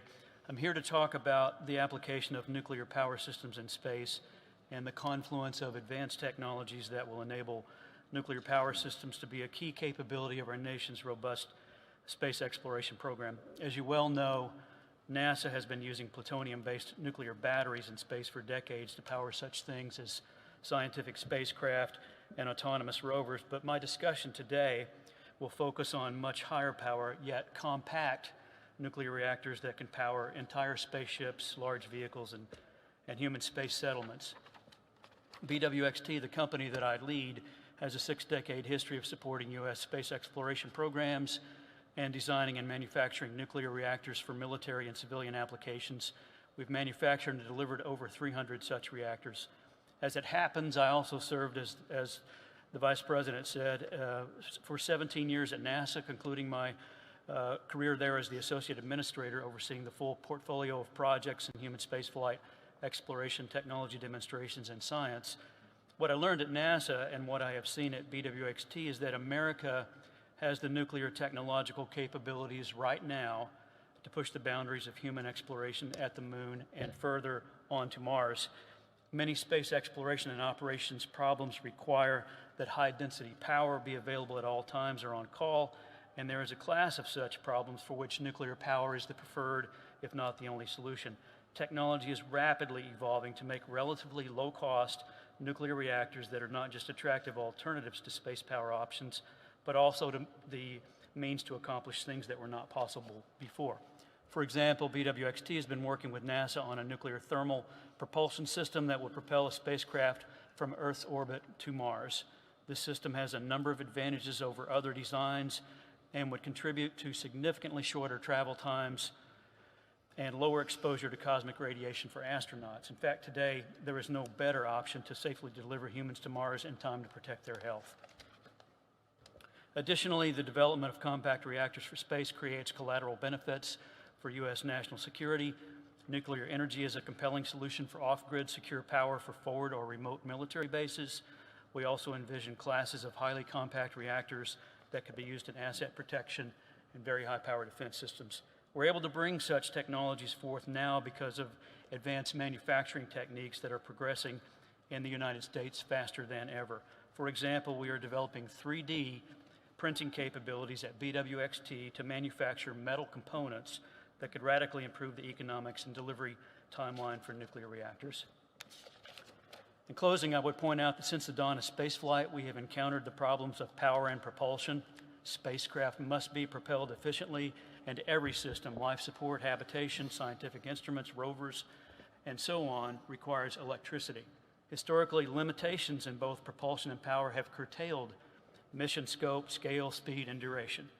If we are to fulfill the objectives in President Trump's first space policy directive to establish a long-term presence on the moon and send the first crewed mission to Mars, nuclear power is arguably the most important technology to enable these bold national goals.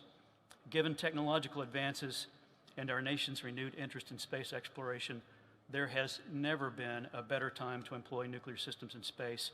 I thank you for your interest in this technology, and I look forward to your questions. Give Rex a round of applause. That's great.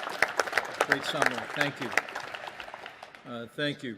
Great comments, and particularly provocative on the importance of nuclear power when we talk about long-term missions. Thank you. Not just to the moon, but to Mars. Dr. Clive Neal on lunar resources is recognized, and thank you again, Rex, for keeping to about 3 minutes. I really do want to get to questions. But yeah, Dr. Neal, thank you again.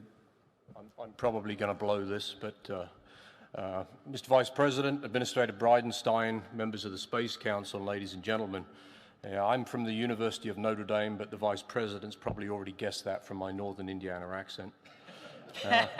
I'm deeply honored to be talking to you today about Lunar In Situ Resource Utilization, or ISRU.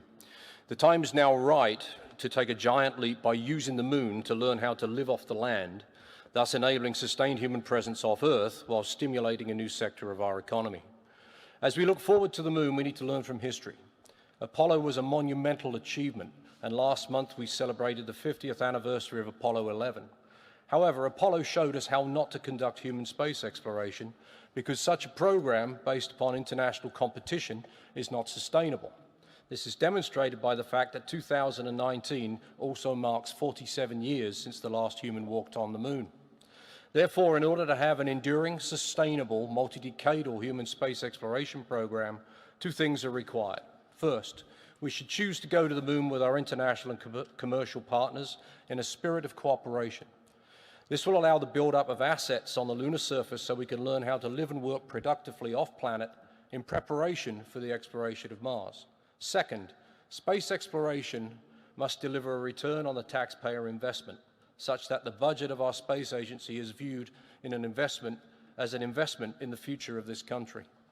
Nevertheless, the moon and the Moon to Mars program has been interpreted, at least by some, to be a stepping stone or a box to check on the way to Mars.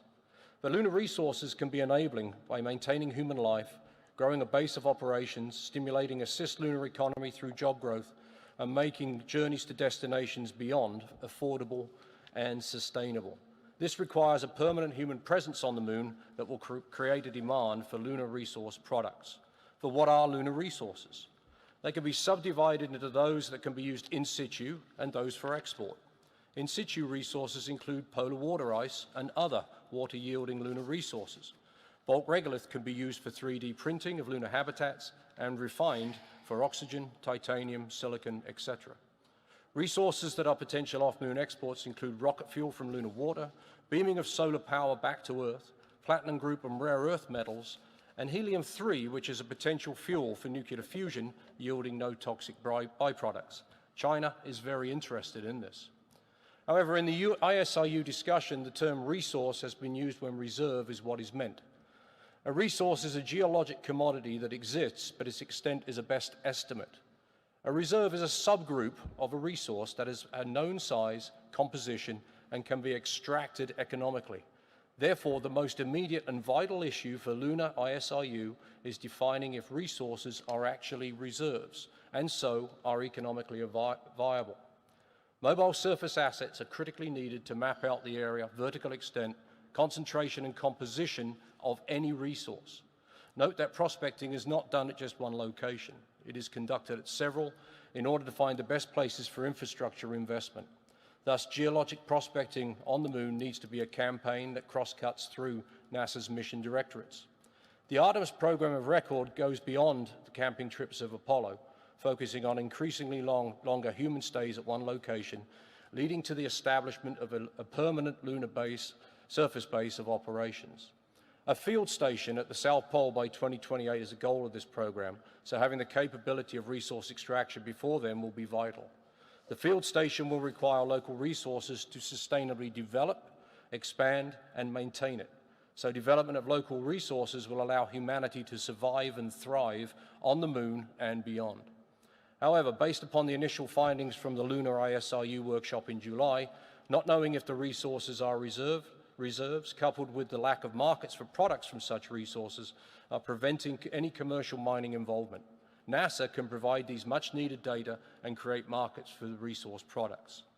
Water is a resource at many localities throughout the solar system. In fact, water is the oil of the solar system in terms of fuel for interplanetary spacecraft using liquid oxygen hydrogen engines. Therefore, development of destination-agnostic water ISRU capabilities means no new systems are required when we go to Mars and beyond. In summary, bringing the moon into our economic sphere of influence will benefit society on Earth, create a new sector of our economy, and reinforce the United States leadership in space exploration. I look forward to your questions.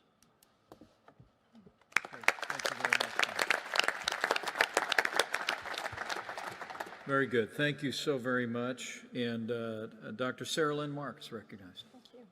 Mr. Vice President, members of the National Space Council, and distinguished guests, thank you for the invitation to speak to you today. Gender and sex impact every aspect of our lives on Earth and in space. It's more than spacesuits not fitting female astronauts.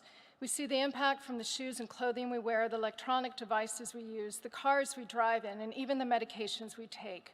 Modifying appearances or the pink-it-shrink-it approach for gendered innovation will never work in any environment, including space, battlefields, hot zones, and in our homes. The National Academy of Medicine defines gender as a person's self-representation as male or female based upon social interactions, and sex is based upon one's genes. We now know that the environment can modify gene expression, which is called epigenetics, thus the definitions are more nuanced. Men and women adapt to space differently, where even small differences significantly impact the quality and safety of life, including astronaut work performance.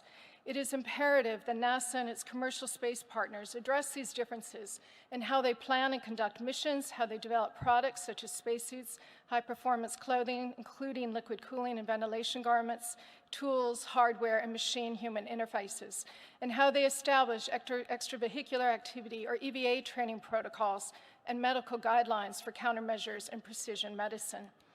In several reports from the National Academy of Sciences, it was recommended that NASA fully evaluate and address the influence that gender and sex have on the physiological and psychological changes that occur during spaceflight. In response, NASA launched 2 decadal reviews assessing the impact of gender and sex on adaptation to space in 2002 and in 2012. Every system in the body changes in the microcosm of space. For example, it has been observed that some male and female astronauts experience spaceflight-associated neuroocular syndrome, or SANS, in which there is visual impairment and increased intracranial pressure. Interestingly, the signs and symptoms are more severe in male astronauts.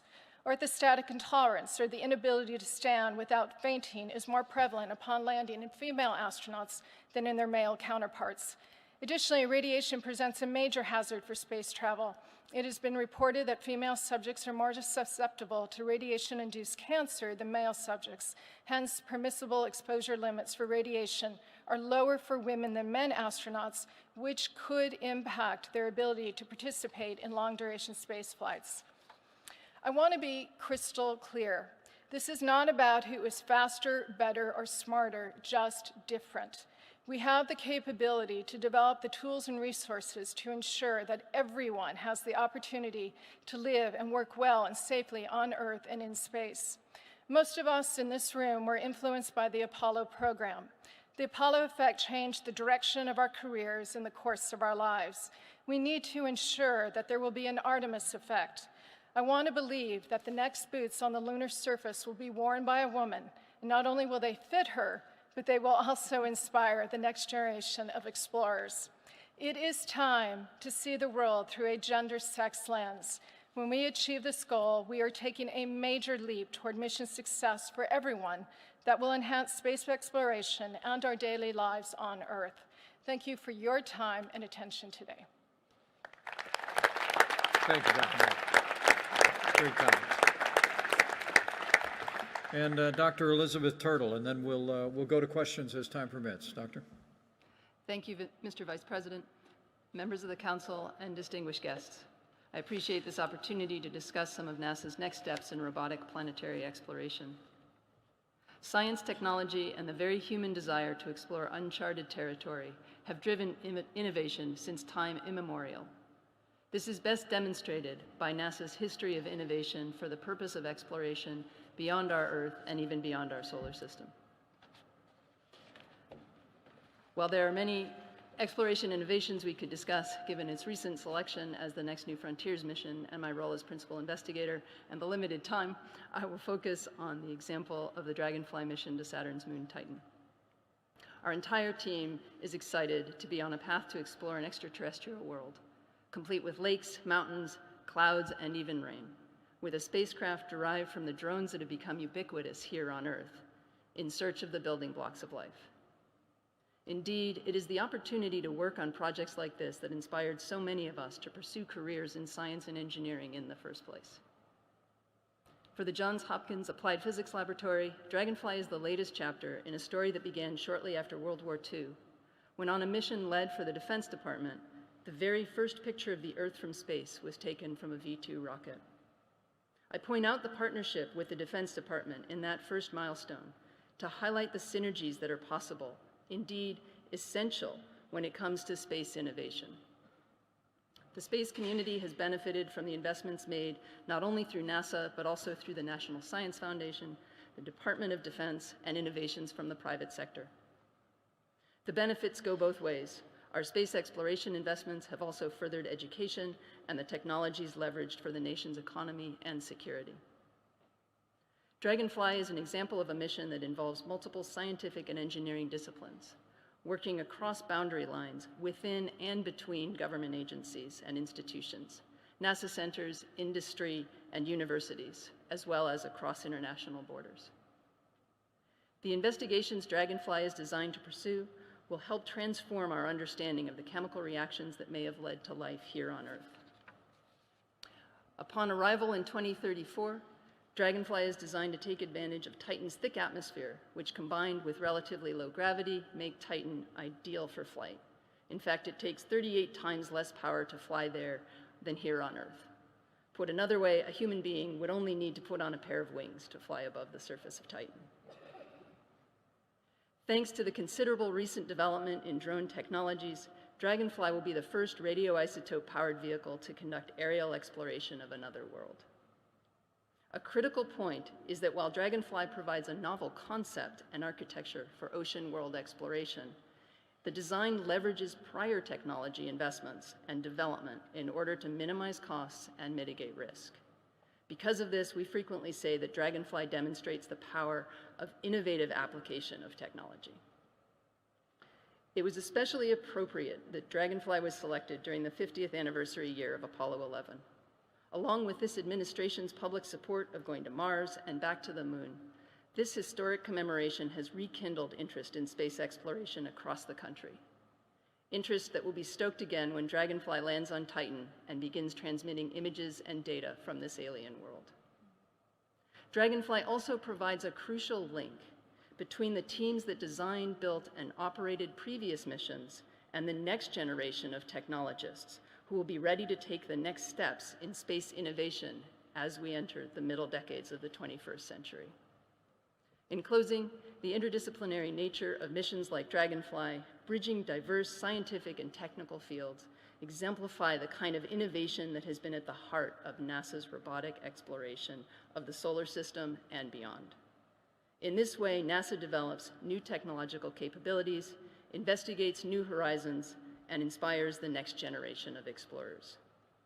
Our thanks again for this historic opportunity, and I look forward to your questions. Thank you. Thank you. Thank you, Dr. Turtle. Thank you. Thanks for your leadership. And I think we can all tell that we tapped the right team for Dragonfly mission. So thank you very much for your insight and enthusiasm. I'm going to go to several members of the panel with questions, and we'll start with Administrator Bridenstine. And to those in attendance or looking on, we'll go till about 10 minutes before the hour. So we'll keep our questions very brief, our answers as brief as possible.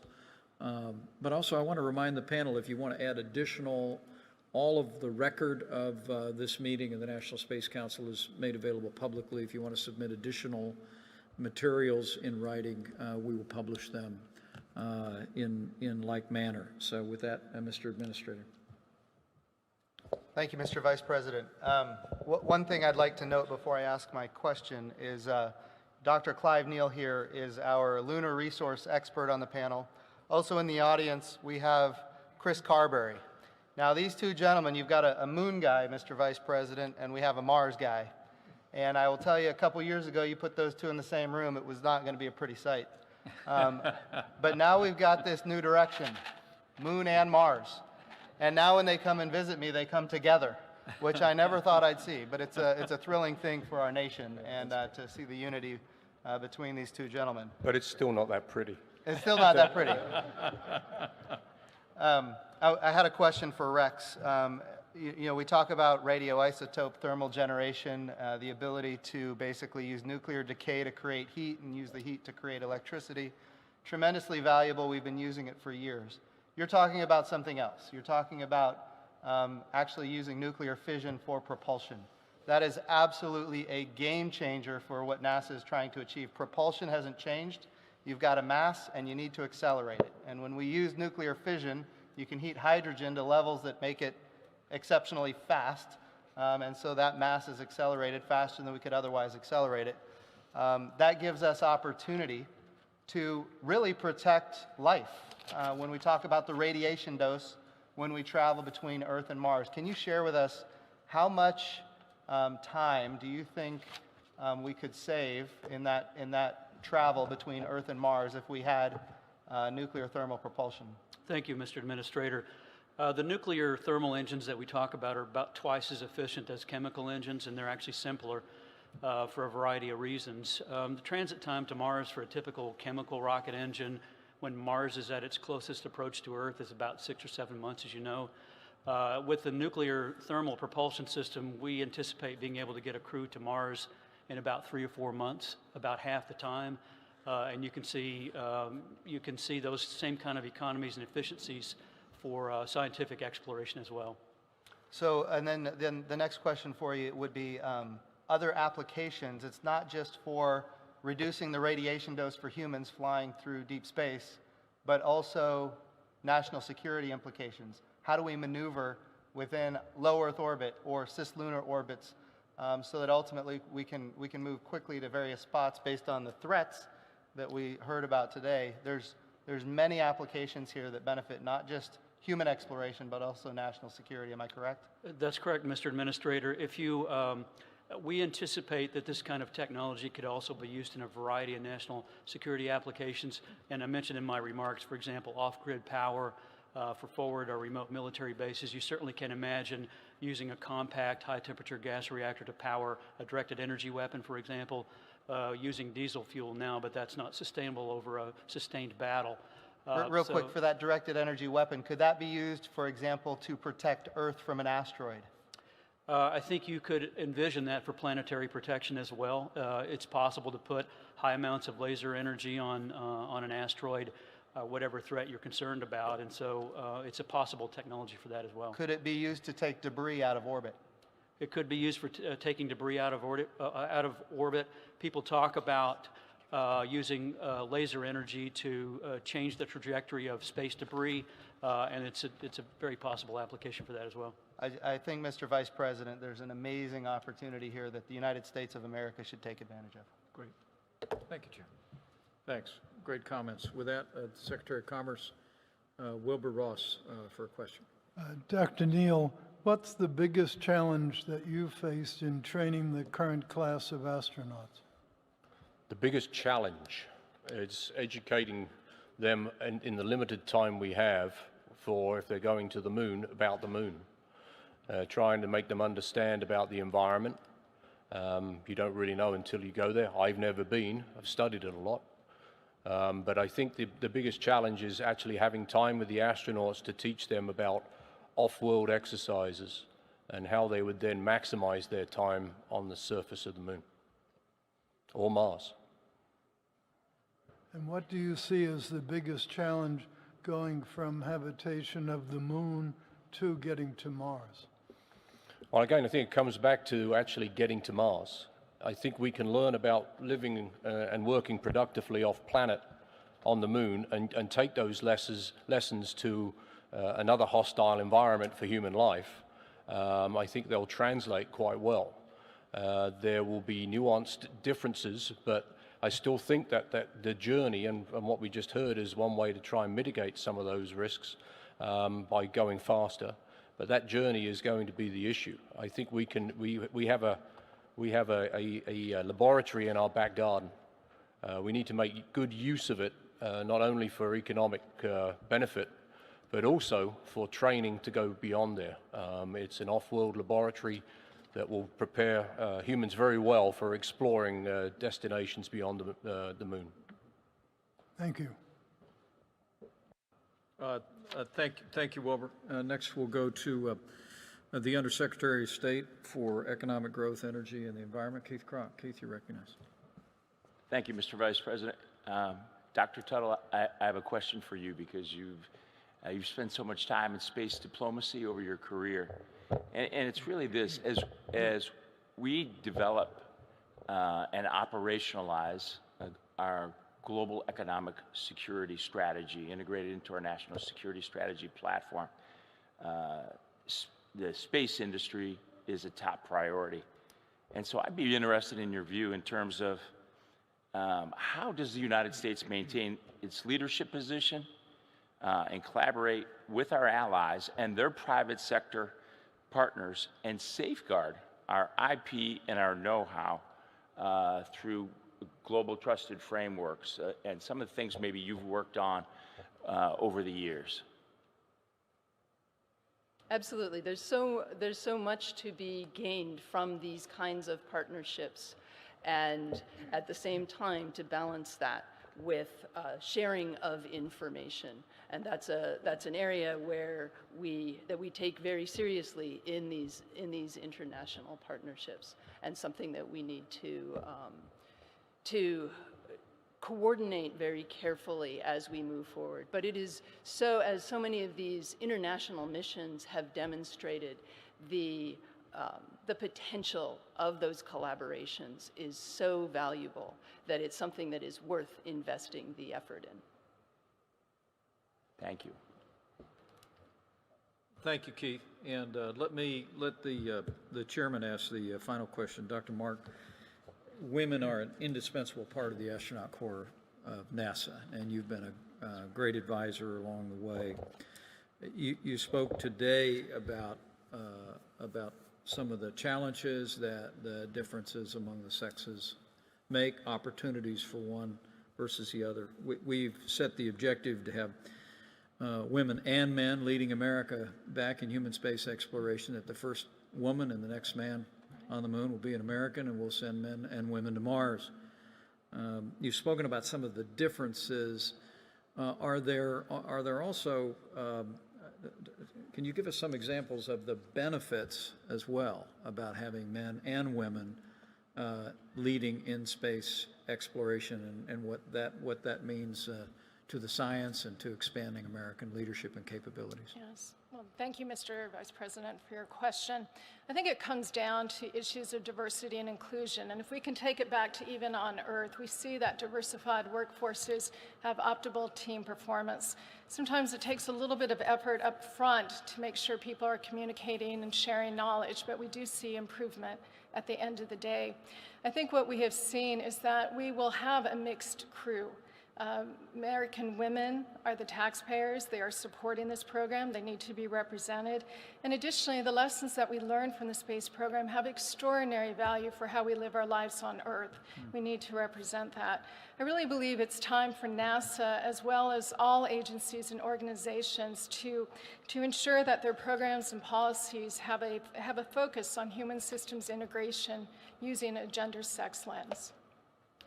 It's so wonderfully well said, and it is the reality at NASA today.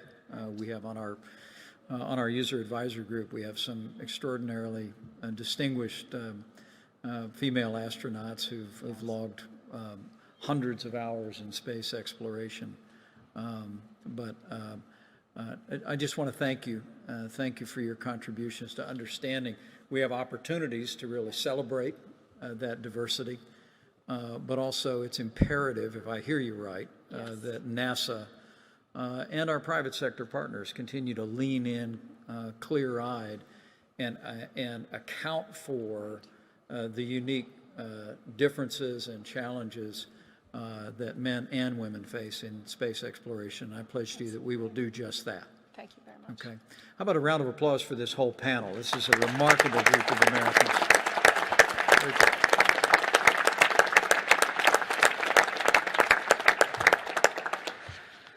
With that, with the time is of a little scarce, and so I trust that members of the National Space Council have reviewed the recommendations that have been presented to meet the President's objective on human space exploration and also encouraging and promoting private sector innovation.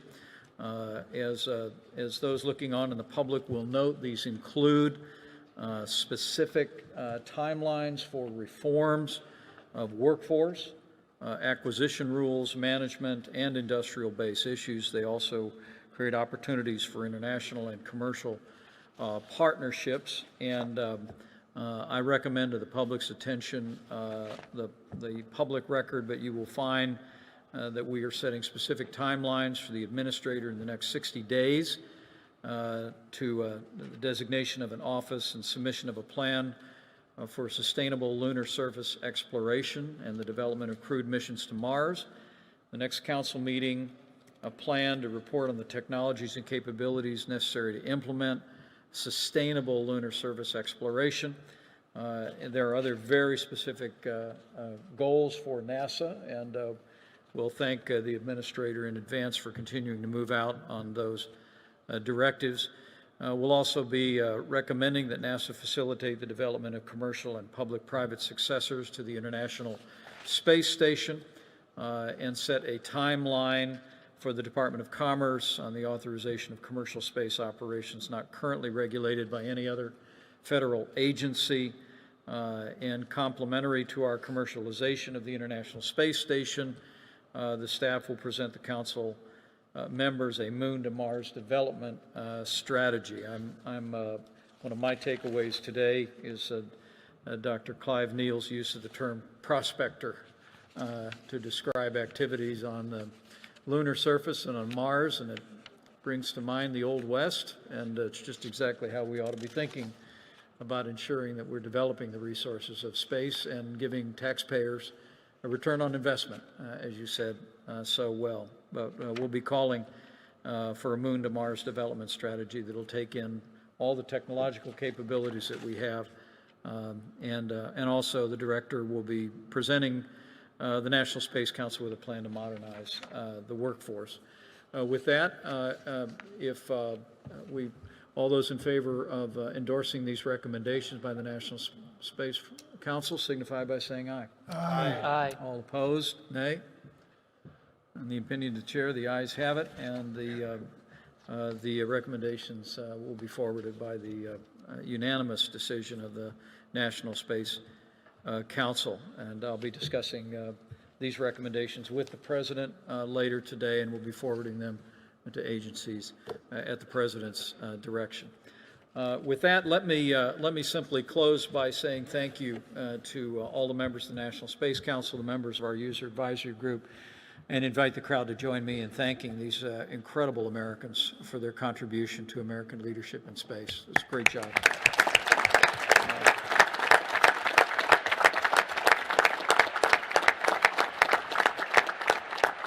I also want to thank Rex Javaden, Dr. Clive Neal, Dr. Sarah Lynn Mark, and Dr. Elizabeth Turtle for a tremendous contribution to this discussion today, and your testimony today and your written testimony will continue to inform our work. So join me in thanking our panel one more time.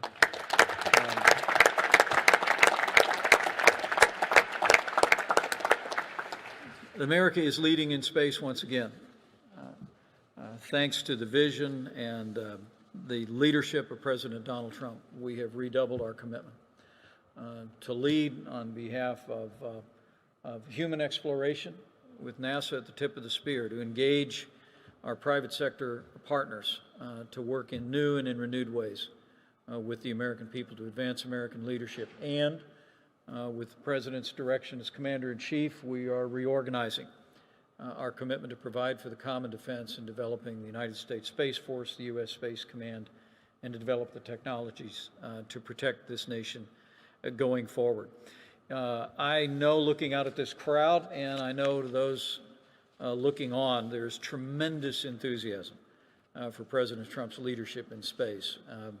But I ask only today that those of you who share this passion for renewed American leadership in space, go tell the story. It's exciting to be here at the Smithsonian. We have made a point, now this being the 6th meeting of the National Space Council, to travel. And our objective is to help relight the imagination of the American people for this space program. 50 years is a long time. I know what I'm talking about.